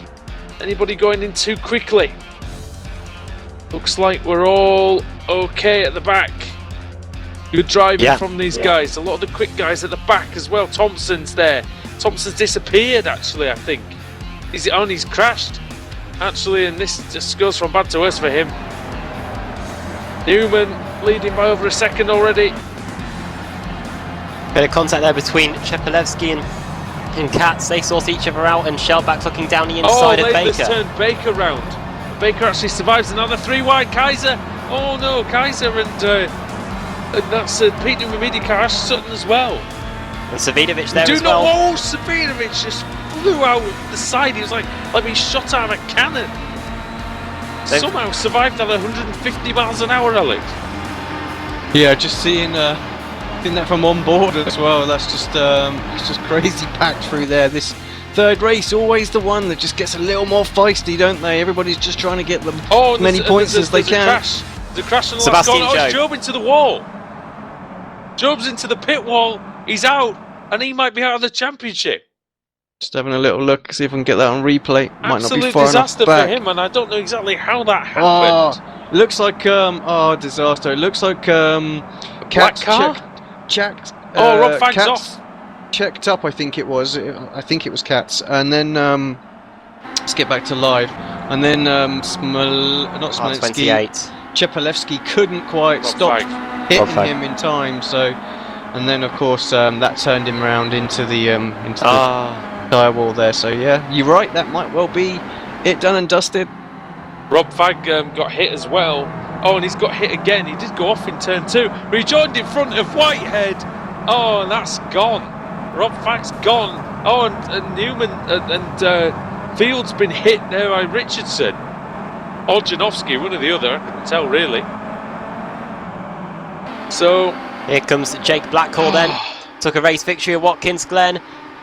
Likes it here in North America, so he's going around the outside of Pete Newman. And he could have the lead here going into the penultimate corner. One Apex Racing car already gone out, and the two in fact, Thompson and Job. And now Jake Blackwell takes the lead. Oh. More contacts though, and that's Dan Hunt. just hit the rear quarter panel of Pete Newman's car slightly, and Laidler now putting a lot of pressure on Dan Blake, and actually he shoved him through on his own teammate. Pretty much shoved Dan Blake past Dan Hunt. Dan Hunt down the hill, trying to get onto the back of Pete Newman. Dan Blake very, very wide, fighting with the outside of turn 2. Just about survives it. Two men who drive quite a lot in real life, race in real life, and Oh no. Laidler's wide. And that's going to be a position for Cats. Cats, yeah. Baker is 7th. And this is what we've got to focus on now, because it's most likely going to be Cats and Savidovic battling it out. Cats 28 points behind Savidovic going into this race. See. Alright, I don't know if that was John Roberts gone. Has he gone off? John Roberts is currently being shown in... Has he just crashed at that? Oh no. No, he's still being shown as running. I don't know what position he's So in. He's currently in car. 17th place. I saw a green car flash past the camera, and I didn't really see where it went. Yeah, he's there. He's on screen. He's not in any. He's not got any damage or anything like that. He's just doing his thing. Cats around the outside of Blake. And Newman trying to go down the inside of... He was alongside, but he wasn't through. Oh, and there's more contact, I think, behind Dan them. Blake. Dan Blake with sliding a bit. There was a lot of tyre smoke there. And now Baker's going to try and get alongside him as we head into turn 1. You know what it is, Alex, I think as well. I think everybody's seen that this is a chance to win. You know, the reverse grid was small. They think that everyone's fair game up there and they can fight. And this is where you get those tricky situations. It's the top 19 cars separated by 9.9 seconds. Yeah, Rushworth on shell back as well in turn 2. Jamie had to go really tight there and sort of bumped over that really high curb. Somehow manages to keep it collected underneath him. Kaiser having a little look. Good meeting from Kaiser, Adam. Yeah, very good meeting from Kaiser. He's been right up at the front in all 3 races. Oh So, no! Chepelevsky, And how do they survive? Oh, They both somehow keep it they straight. do. Savinovic's braking like his life depends on it, because he's seen Sebastian Job going to the fence, and he knows that that's probably, no disrespect to Katz, because he's a very, very good driver himself. Job was probably his closest challenger. But Katz currently being shown in 4th place. Savidovic down in 10th. It's going to be very close if the points stay as they are, but I don't think they are, because here comes Savidovic trying to get past Chepelevsky. Katz is a new man in this showdown in the last few weeks of the season. Completely changed his attitude, completely changed his approach to the racing, and he's changed his team, and now he's changing position because he's going through on Daniel Hunt into the last corner. Brilliant attempt there, Adam, and is he going to make it work into turn 1? Yes, he is. Got in on a wild Just card about. course, and yeah, he's going to get it done. Oh, But all this- if only you'd have had all these points, Alex, you'd have been right. He'd have been in the lead already. Yeah, that's the advantage, but also goes to show that the structure of the showdown is solid, because you can get in as a wild card and still put in a good effort and try and take the title. And right now he's showing that he's got every opportunity to do it. Guess which position Dave Baker's in? Hey, 6. And he's trying to have a move on Laidler. Laidler's making it difficult for him though. We know that Laidler struggled with his rear tyres in the last couple of races. Baker just followed him there. You see that, Adam? Laidler went wide and then Baker just missed the apex as well. Yeah, those two desperate to try and maintain the slipstream, as is Dan Hunt on Katz. It's not going to let him get away with it. Look how close those two are, practically bump drafting down this back straight. Katz is going to defend the inside line. Hunt won't try and get it done around the outside there. Baker's through without even a fight. Very straightforward there for the Season 7 champion. Yeah, really easy that. I'm not really sure. I think Laidler is struggling with something. With balance, Alex, because he's just doesn't seem to have any confidence. Yeah, I don't know if he's picked up anything in the start, but you're right, he's just dropping back a little bit. And I think the last race he struggled towards the end of the run as well, didn't he? So Said he perhaps had a back just injury though, didn't he? Last week. I wonder if it's carried over.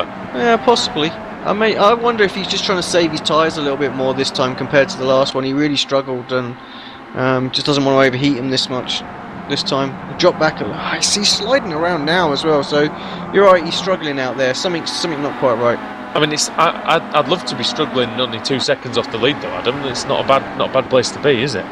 No, it shows you how quick he is, even with a car that's sideways half the time. Sutton on Blake. And that's another Beautiful position. move. And Savinovic tried to take advantage as well, just couldn't get it done. These two teammates, so of course, we'll see if that comes into play. It did come into play at race 3 at Interlagos. Dan Blake not really fighting Savinovic. He moves over and lets the Season 6 champion through. Alex, I've never seen anyone in sim racing with such a feel for overtaking as Ashley Sutton.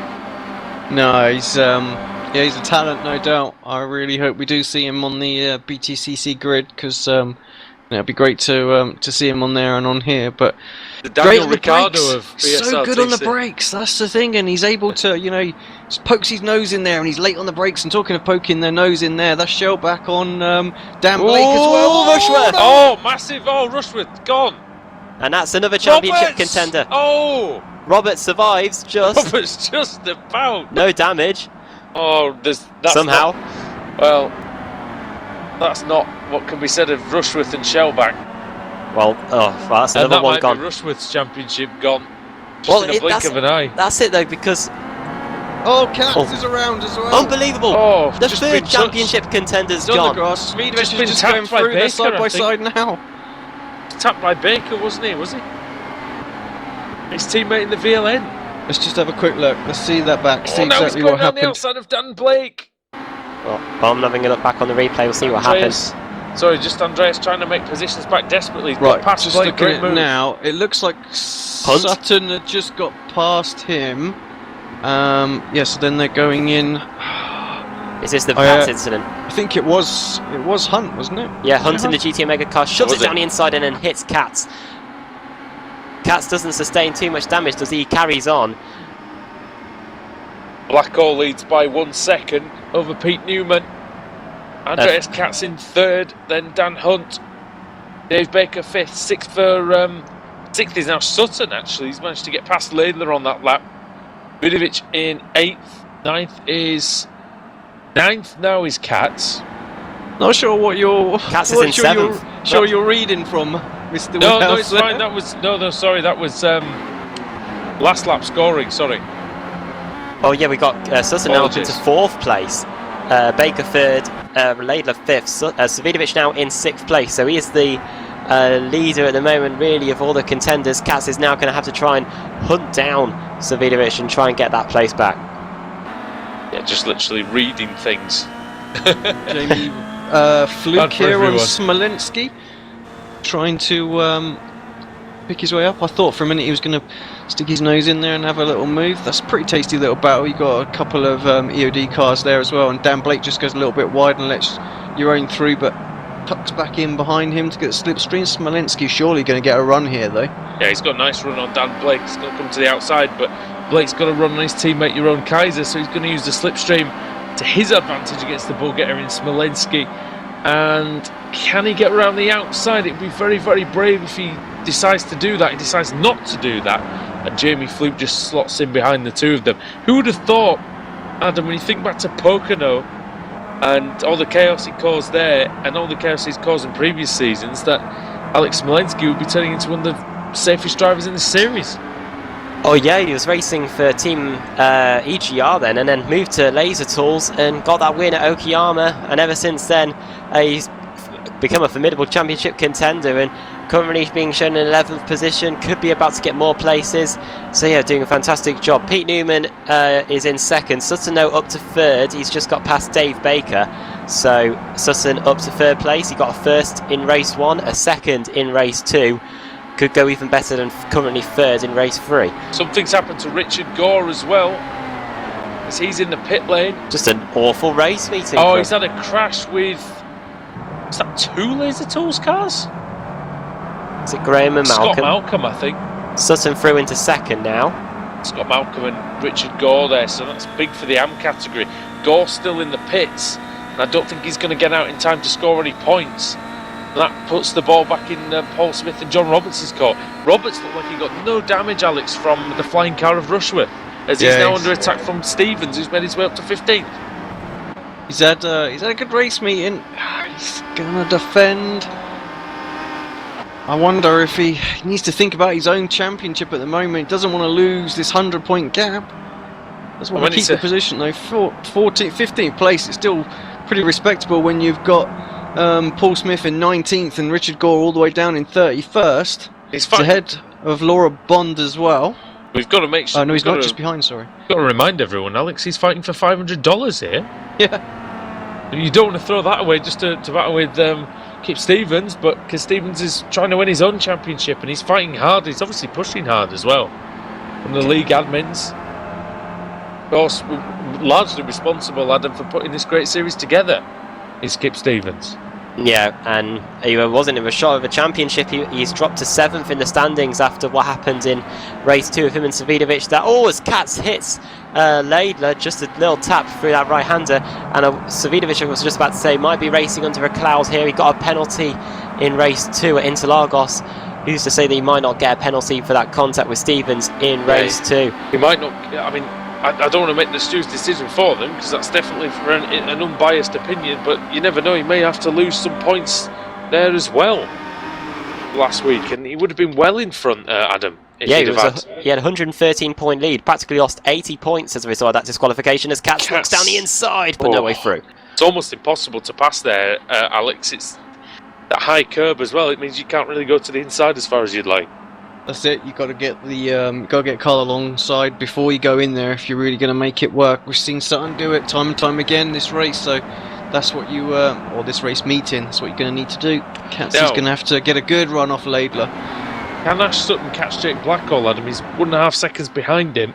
The Australians had a pretty much trouble-free event in this race, at least so far. It seems to be, as Alex said, last or first. Half a second quicker Sutton was than Blackwell. The gap's 1.1 seconds with 5 laps, well 4.5 laps to go. So it's going to be a tough ask, and he couldn't get it done on Rushworth, but then again there was only about 3 laps left when Sutton got through into second there. So going to be tough. Blake and Kaiser and Smolensky and Fluke battling here, and Fluke around the outside of Smolensky. Don't think there's going to be enough room there though. No, but he might get a good drive out there, and it looks like he has. I'd get the slipstream of that Laser Tools car if I can. Cut back into it, there it is. If you can mount an offensive around the outside, possibly, into this final section. But Alex Smolensky standing firm. Gap then at the lead is... Just coming across the line now. Lap times 1:23.4 for Blackwell, 1:22.9, so another half a second taken out by Sutton. If he carries on at this rate, he's going to be through as Baker gets past Newman. Yeah, Dave Baker up into the podium, so the season 7 champion looking good. Laidler battling with Katz. Was Laidler sliding again through one of the fast left-handers? Katz is alongside Laidler this time. Yeah, he's trying to do it around the outside. Long way round, but he can gather the momentum of this Kia Optima. He needs to be careful he does not lose a place to Stelian Chapelevsky, who's also lurking there. Laidler's teammate as well, so I wonder, oh my goodness me, that was really, really close. That may allow Chapelevsky to try round the outside, maybe try and get a cutback out of this slow section and get a really good drive off onto the back straight, and that's exactly what Cheppy's managed to do, Adam.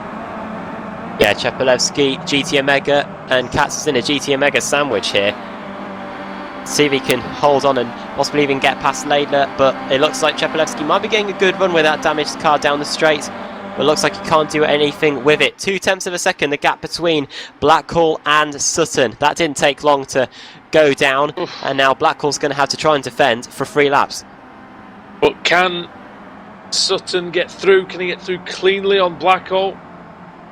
Can he get through at all? 3 laps to go. Jake Blackhall has won in this series, so he's not a pushover whatsoever. The Australians led every lap. Hopefully, Alex, it might mean he's got some tyres left at this point. Well, he'll certainly be hoping so. I'm hoping so for sure. I mean, that's definitely one good race on it. He's gone into defensive mode already. Didn't need to. Yeah, like you say, he didn't really need to. Then that's going to allow Sutton to get a good run off. You can see that already. He's right on his bumper. He's got nowhere to go though. 0.8 of a second quicker. He's not going to go up the inside there, is he? Oh my goodness me, he did. Blackhall had the inside line side with Blackhall. Blackhall does have the inside and just bounced on the curb really there, and just bounced into Ashley Sutton, which definitely didn't look intentional, but it seemed to work fairly well in the end.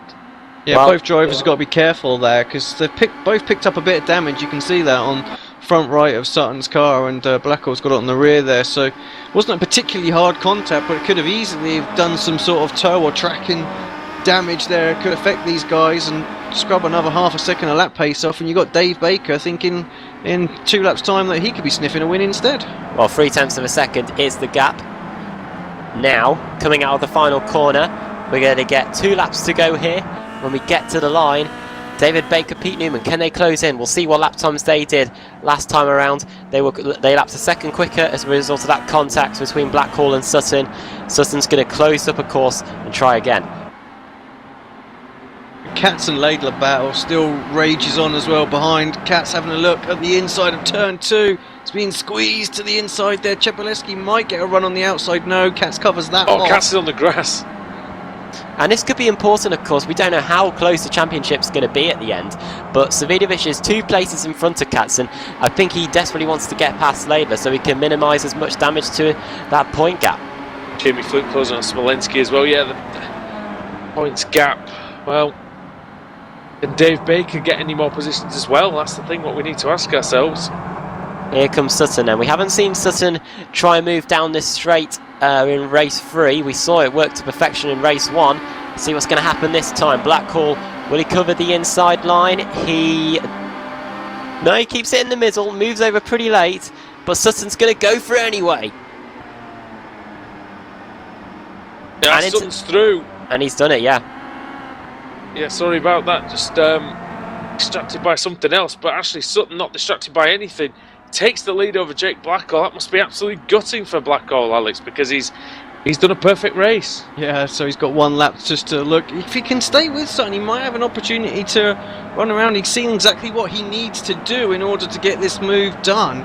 I think the key thing is you've got to squeeze them on that long right-hander. You've got to be in tight. If you try and take a too wide line and give them bit of a room for margin for error. Suddenly, now he's behind Ash. Suddenly looks quicker. Toe's a marvellous thing, isn't it? Toe's a marvellous thing, but even the way his car's handling and he's approaching the corners, he's taking wider lines, he's trying to sweep past the Pete Newman media driver. What can he do up into this top section? He might have one more chance if he can make a really nice exit from here. He's just clouted him. That's probably the last thing he needed to do. Look at the gap that's formed because of it. He pushed him through the corner. And now Dave Baker, this could be important for the championship, Adam, right with Blackhall. Blackhall could lose second as well. See what happens then. Down the back straight for the final time. Baker's going to go to the outside line, but Blackhall's going to cover it, and Baker has to get on the brakes. David Baker there. Blackhall just got in the way. But Ashley Sutton is going to take 2 wins tonight. Savidovic on the last lap having a little look at Newman. But Ashley Sutton's going to come through. He's going to take the victory by a small margin from Jake Blackhall, Dave Baker, Pete Newman and Wojciech Savidovic. And look at this battle behind that just about resolved Alex over the line. Look at that pack. Yeah, crazy closest. Laura Bond. She was just waiting for Jamie Fluke, I think, there. Or was it Kip? I'm not sure. No, it wasn't Kip. Yeah, it was indeed Kip. So just giving Kip that extra points there on the line. Where is Roberts came through in 15th place, so Yeah, he's top so of the just- Pro-Am again. Well, no, just behind Laura actually. Laura Oh, yeah. beat him, so yeah, but still, I think she'd probably realise at this point too far back to really mount any significant charge to John unless John has an accident. So give those points to her teammate. But yeah, everything else pretty close. Yeah, Job did finish. Only one lap down. So he will score some points. He's not completely out of it yet. So a bad race, but we'll still have some points. But he will be over 100 points behind again. But of course, that penalty could bring it all together again. If a penalty is handed out to Savidovic, that's one thing we'll have to keep an eye on this week. And of course, we'll bring you the news at the top of the broadcast at Sebring. Yeah, and Job must be gutted that wasn't, say, a race one where that happened, because he would have had an opportunity at the reverse grid, but there's no reverse grid on race 3. Of course, you've got to qualify for the next one, Seb, but he'll be happy to have finished in the points, as will Andrew Whitehead. So, should we have a little chat with Dave Baker? I'm looking at the drivers that are available on here. Yeah, Dave Baker. Fantastically close racing tonight. Again, top 12 within 6.9 seconds. Let's grab Dave down then. When he finished top 10, Sutton takes the win, then Blackhall second, Baker in third, Newman finished in fourth, Savidovic 13th to 5th, Lalo in 6th, 7th for Katz, 8th, Chepelevsky 9th, Blake and Kaiser, and rounding out a great race meeting with him in 10th. Have we got Dave Baker, Adam? Alex?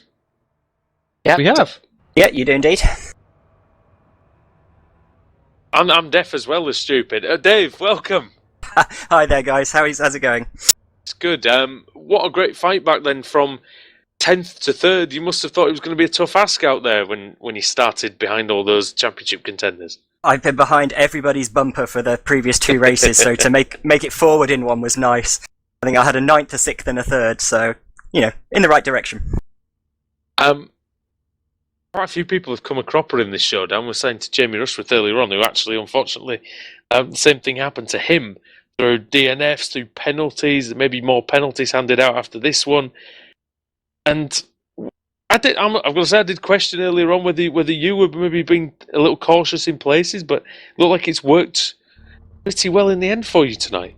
Oh, I wouldn't say cautious. This track's just almost impossible to overtake on. There's one opportunity coming down that long straight at the back, if you can outbrake them, but other than that, it's very follow the leader, and you wait for others to make mistakes. But I have seen a few incidents which, they're going to be interesting. But even then, you've got, I suppose, at the end of that long straight, you've got quite a fast corner, haven't you? So even that's not easy. Oh, yeah. You'd prefer a heavy braking area there. Yeah, it'd be much easier to get past people then. Do you think they should run the track in reverse, and then you've got that nice tight hairpin at the end of that? I'm not sure with everybody here that would go down too well. Some might make it. Sutton would be great on the brakes. He'd get past people still. So that's true. It's true. I mean, I've got to say, he was tremendous tonight. Yeah, he was absolutely flying. There were times when I suddenly found him on the inside of me. I was like, "Where the hell have you come from?" Yeah, that's actually the best meeting I've seen from him in a long time. Well, I think, what was it? First, second, and first. Yeah, almost went to triple on one of the hardest tracks to overtake. Says it all, really. Yeah, you can't really say fairer than that. Your showdown's going pretty well. I'd say if it wasn't for that retirement into Lagos, I'd say it was fairly smooth sailing. But we've got the 2 Floridian races left, Daytona and of course Sebring, which is an interesting one too because of all the surface changes and things like that. Yeah, this car's going to be bumpy around there. It's going to be interesting. It's going to be bumpy. That's right. I think any car's bumpy in Sebring. But what are your thoughts on those 2 tracks? Because I know that quite a few of the guys like Daytona, but Sebring's an interesting one, isn't it? Yeah, I've always liked Sebring as a track. I think it's got a nice sort of rhythm and flow to it, but Daytona to sort of cap the season off is going to be fantastic. Under the lights as well, I believe. And what's it been like? I mean, just for the people at home who maybe don't know the effort that's gone into it. We've been going at this since March, and we're now almost in December, Dave, and you've put a lot of effort in, as has everybody else. Yeah, I even started the season in the car along with Adam as well. That's that long ago. I've almost forgotten that. But what toll has it taken on you mentally over these 8 months? if we didn't enjoy it, then it would be a toll. But each week is such a blast that it flies by, really. But it's not to say there haven't been tough times. Balancing real life, demands and work and everything around it is tricky. So it's just great to get, that we see so many people turning out each week. We've been doing this since March. It's absolutely crazy. The sheer amount of application involved as well, isn't it? Over the hours of practice, the racing. Oh yeah. I mean, we know this car inside out, but you still have to put in 50, 60, 70 laps sometimes to just get it quite right, And that's each week learning the track, learning the new lines again. We did see that, you could almost tell who'd practiced the track beforehand, because obviously we had the outage earlier on the iRacing maintenance. Then I think that made a few people nervous. Yeah, because if you've done a few hours of practice, it's not going to be like that. Adam, have you got anything, or Alex, have you got anything for Dave before he goes? Because I think he's had a nice strong meeting there. 133 points was the gap going into race 3. Do you think that's a bit too far back now to really challenge at all for the title, unless something happens to Savidovic? Yeah, I think unless something happens to it, it's going to be too far for me. But I've always kind of known that, really, so I've just tried to do as best as I can, and where I end up is where I end up. I managed to finish second overall in the regular season, and for me that was going to be a personal highlight, so anything else is a bonus. So going all out for a race victory at Sebring and Daytona then? Oh, I'll give it my best, I always do, but I'd always prefer to bring the car home. You did close up some points in the teams championship a little bit. 500 odd points now, though. It's looking pretty tough for you guys. We had a disaster at Interlagos. I think we lost sort of pretty much all 4 cars in one of the races, and we've lost quite a few tonight. I don't think Paul's fared particularly well. So I think you may have lost 3 of them in one crash. Yeah, exactly. So we came in scraping through in the teams championship. We're a strong team, but we always knew it'd be tricky to challenge the other 2 in these final few rounds, because a bit of bad luck, that seals your fate. So, but we're guaranteed 3rd, and as I said, that's an amazing achievement considering we've been fighting for this for so long. So I want to just thank StemSimX and all the guys sponsoring it. Not only our team but everybody else's as well. They do a cracking job. All right, well, you said it. Dave Baker there, season 7 champion. Thanks for joining us, mate. Thank you very much for having me, guys. Take care. Cheers. Right, let's run you through the championship standings then. Going into Sebring, Wojciech Savidovic leads Andreas Katz now by 30 points, so the gap only went up by a few points there. Alex Malensky is now in 3rd, 62 points back.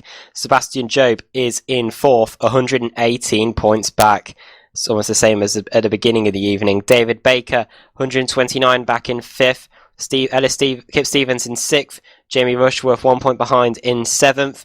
Dan Hunt in 8th. Stelian Chepelewski 9th.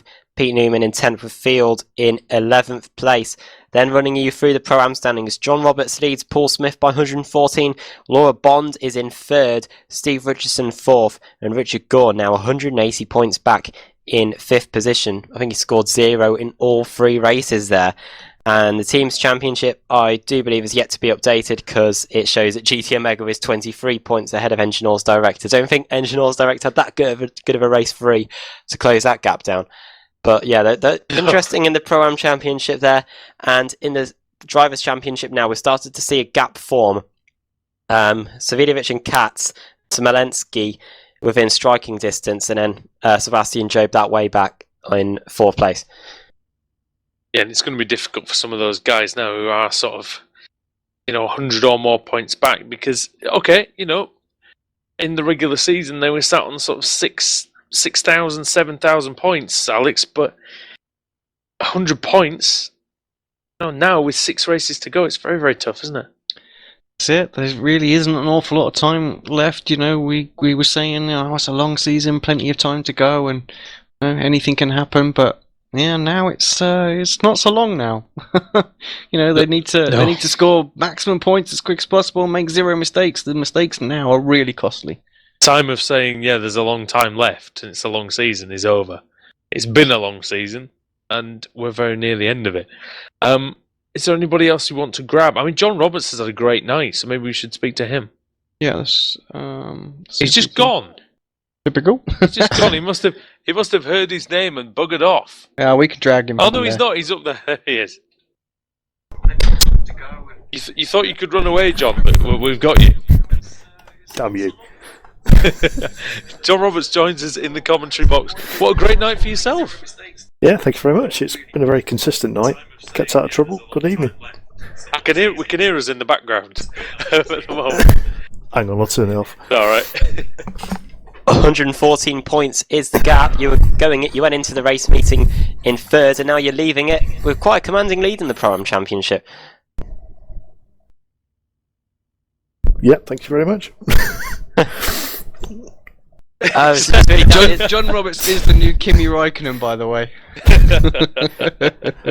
Just a consistent drive then through the three races, and Come on, Adam, don't you do journalism classes about asking open questions? yeah. That's the mistake on my part, I have to say. It just looked like you had a consistent race, and what happened in was it in race 3? Race 2. Sorry, Rushworth having his race 3. Sorry, what was I talking about? Race. You put me off my stride now. Race 3. Rushworth, Sorry, mate. Rushworth having his crash, and it looked like it bounced off your car there. Yeah, he landed off. Yeah, he must have had some sort of accident with Shellback, I think, coming out of the last turn. And unfortunately, he landed on top of my car. That was my only set of incident points for the entire evening. Unfortunately, otherwise I'd have had 3 clean races. But if you watch that back, you'll see us just going no when you were approaching, because you could just see this car coming towards you. You just bounced off the windscreen. Is that bulletproof glass you've installed? Did a good job? It did. It was fantastic. Luckily, the car got away from that pretty much unscathed, which was nice. Pretty good night for the team as well, because your own got some good points, and obviously Wodge did enough up there. Yeah, excellent night for the team. We got forecast to finish at all the races, which is always the best way of doing it, really. And Wodge was consistent as always, and Jeroen and Dan had brilliant nights. So what are your thoughts of the last 2 tracks of the season then? To be honest, I can't remember what they are at this particular moment in time. Sebring and Daytona. Ooh, they're going to be challenging. Sebring's very, very bumpy. Hopefully Daytona's going to be a night race, because that's going to look fantastic. Yeah, it'd be a great final showdown for the season. I just want to ask you, because we've had a couple of debates, as you probably heard, of the season. Your qualifying, because it's never, your races are usually really good, but what's the qualifying never seems to be quite there. Yeah, I had noticed that. It hadn't escaped my attention. I don't know what the reason for it is. I think I'm just a bit of a David Coulthard, to be honest. Because your race pace is right up there with anybody else. But if you can get slightly higher up the grid, is it like a subconscious thing of I don't want to start too far forward in case I get caught up in the nonsense? Or I wish I could claim that, but it's definitely not true. Because we did one that Alex definitely said. I think you said last week, didn't you, that you thought that it's quite a safe place to be. Generally, but no, if it's not intentional, then go faster. It's not intentional. I just tend to try and work on the race pace as well as I can, really. Yeah, and you see, did you have much difficulty with the tyres today? Because there was a lot of high speed corners. No, the tyres were pretty good actually. We had a good team set up, so the tyres didn't drop off too badly. We did some of the Kia Cup races during the week, which were a bit longer, and they were starting to drop off. So I think they were just about on the edge. But yeah, tyres were good. So you could measure that pretty well. I know Wodge had some problems at Kota with his tyres, and he didn't really know where that came from. But it was quite hot out there. The team must be feeling pretty confident after what's been happening the last few weeks now. I wouldn't say that. We just keep our head down, get on with it, get the results in, and whatever happens at the end of the season will happen. But we just carry on and do the EOD thing, really. Well, closing in on GT Omega Racing. Thanks very much, John Roberts, for joining us in the interview room. And we will see you, hopefully we'll speak to you at some point in the season. Good luck for the rest. Thank you very much. It was a pleasure. Also joined by the rest of the team. We thought we'd we'll drag them all in. Andrew Whitehead's here with us, and Dan Blake, your own Kaiser as well. Evening, guys. Evening, fellas. You're taking a chance getting us all in together, aren't you? Well, we might as well get Wojciech in as well. I see he's muted at the minute, but he might join us at the end. Where do we want to start, Adam? In fact, you can go for this one. You can pick whoever you want. I would have gone straight for Savidovic, but he's gone again. It's gone again. Who should we speak to? Speak to first. Dan Blake, it looked like you finished in 9th in race 3, and it looked like you had a pretty good race meeting. You were high up on the grid in race 1, and it looked like you're right over the front in this race meeting here at Mosport. Yeah, thank you, Adam. I think the change in the qualifying format seemed to suit me pretty well, I think, this week, with the fact that no one else had really had a chance to practice. I just seemed to be quick out the box and really made it good. I want to thank my teammates as well for the help with the setup, and we've done a really good job tonight. I think this is a turning point in the showdown for us. After last week, we needed to get a big result, and we've done that today, over 900 points. So I just want to thank the rest of my teammates, really. And a bit of a shame about the incident with myself and Shell back in race 3, though, but I didn't think there's much I could have done about that, to be honest. He seemed to give me a little tap, and unfortunately it took Jamie out as well. So that's unfortunate, but I think it's just about the team today, really. We've done a fantastic job, and I think that's our signal of intent for the rest of the showdown. 23 points is the gap, Dan, and obviously that's not a lot when you consider that you're on 52,548. But do you think, obviously that's a gap that can be bridged, but do you think you will do it? There's a lot here. There's a lot of twists and turns left to go yet, but I think we have got a good chance. I think us and GT Omega this round have proved why we're the two teams at the top, and I'm looking forward to the battle. We've had some great races with Rusty as well today. I think Rusty and myself put on a good show, and yeah, I just really enjoy racing with my teammates, and yeah, it's just been a really good night, and hopefully we got 3 more. There's 2 more I think now left. So yeah, just the 2 rounds in America. We've got Sebring and Daytona. I just say bring it on, because at the moment I think we're gonna have a good finish to the season. Well, I can't let you go, Dan, without plugging the Kia Club Series as usual. Sounds like it was a great meeting this week. Yeah, another fantastic meeting. I really do enjoy commentating on those races. Yeah, so it's very good. So I think me and Paul are starting to get to grips with it now. So yeah, it's a very, very, very good series to commentate on, and I'm really enjoying it. And the next round should be good. So tune into that on Sunday, people. Well, you're doing a hell of a job yourself, and Paul Smith as well. And then Alex Simpson is standing by with your own Kaiser. Your own, welcome fella. Good race meeting for you. You're all downbeat a couple of weeks ago when we were talking to you, saying, "Oh, that's probably it for the teams," and here you are, just mixing it right up. Had a great meeting and right back in with it again. Yeah, this was really great. I had some good practice during the week, and it showed. I think for us in this team, we had a good setup coming into it, and yeah, we were very quick out of the box. I think I qualified somewhere like 11th. Which is good for me, and especially like normally you have a watch in front of me to drag me around on the qualifying lap. This time I had to do it all by myself, and really happy to get up there and in the races to stay up. We touched on the broadcast as well, the mix of drivers that are within the teams, and yourself, the only team that have a 50-50 split between pro and AM drivers as well. Doesn't seem to be affecting you too much at the moment. I mean, it's great that you guys can compete with the mixed bag that you have as well. Excuse me, guys, for that. But do you know what I mean? The important thing really is that everybody's doing a job out there at the moment, and you're picking up the points. Yeah, it is. If everyone finishes, then you got a good chance, and you see that today with both GT Omega and our team, especially after race 2. I think both of our teams had over 600 points in the first 2 races, with the next trailer, the next team that was Newham's Digital, which only had just over 400. There was a big gap, and I looked at the results in race 2. The top 16, 8 cars were all championship cars from GT Omega and AOD, which really shows that everyone's stepping up here to the plate. And John and Dan, even though they're AMs at this point, they're just pros. They're absolutely one of the best guys in this series, and they're doing really good job. I mean, I haven't got the stats to hand, I haven't looked it up, but I'll ask the question because you do study the results a little bit. Is Engine Oil Direct the only team that has the opportunity to win every single title at this point? I must look at the AM stats for that, because of course GT Omega has a good chance at Simpson Racing as well. No, GT Omega doesn't have a chance of winning the ES trophy, so they don't have an AM in there, because of course they don't have an AM in the team.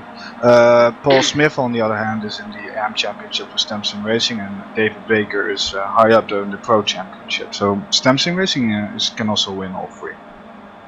It'll be interesting to see how it all pans out between everybody really, all the different titles that you're all going for over these next couple of races. I think we do have one last interview left. Adam is with Andrew Whitehead. Andrew Whitehead, you finished in 26th position, 1 lap down. Was there a bit of contact in that race? That was a shocker, wasn't it?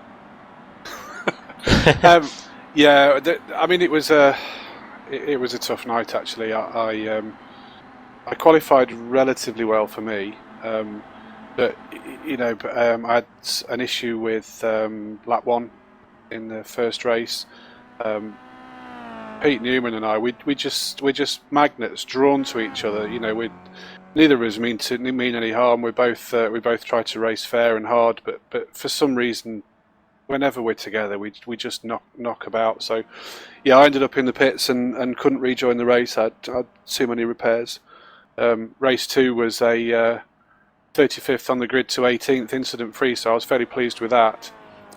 But then race 3 again, it was another trip to the pits. I had a bit of a coming together with Rob Graham. He was having some issues with his connection, and basically the cars just appeared together out of nowhere. So it caused me some damage, and I had to pit. Just one of those daft iRacing things. Neither of us to blame. So yeah, a bit of a poor night. But as a team, absolutely chuffed to bits with the guys. They've done a great job, and I'm so proud of all of them actually. Well, next we head to Sebring. Opinion of that racetrack? Big flat concrete mess, isn't it? I'd agree. Yeah, it's with it being concrete, it's ever so grippy, so we can expect the tyres to go. You can bet your boots it's going to be fairly warm there as well. So yeah, it's much of the same really, but it's not the most interesting track to drive, to be fair, because your Brands and your Mosports have got the nice undulating curvy bits, and this is just all, it's just so flat and horrid really. But I reckon we'll do all right there. It's the sort of track that probably suits us as a team. If we can stay out of trouble, we'll be grand. Alright, thanks for talking to us, Andrew. And I think, is that all the Engine All Direct cars taken care of? All the victims apart from Savidovic. Yeah. Who run away quickly. he ran off. The elephants in the room. About as fast as his car goes, I think. So. Oh, but can we give a shout out to Mr. Sutton as well? 2 race wins tonight. And a second. I mean, that's good going. That is. Yeah, it's very good. We did mention that we'd like to see him do the whole series. I mean, it's obviously very difficult for him to do, but great to see him have a proper go at this as well. But I think it'd be scary for everyone else, if I'm honest. But thanks, guys. Anyway, thanks for the entire Engine All Direct team for joining us. And well done. What a great night. Thank you. Yeah, thank you. Thank you very much. Right then, chaps. Alex, what tremendous night of racing. It was really, really good. Yeah, it's been great. Thoroughly enjoyed it again. I think the championship's really starting to shape up a little bit. It's very close, down to sort of 5th or 6th place now. Really, anyone could do it. Perhaps a couple of people dropped out tonight who, we would have wanted to have seen in there right until the end, but these things happen. But as I said earlier on, sort of off air, you never give up, because you just don't know what's going to happen. And it just, with what Jamie, for example, that could easily happen to Kat, Svidovic, and Smolensky all in one race next week, and that's it. It's all back on again. Everybody's got everything to race for. So yeah, it's going to be a really exciting final 2 races, and over in the States, and looking forward to Sebring. I love that circuit.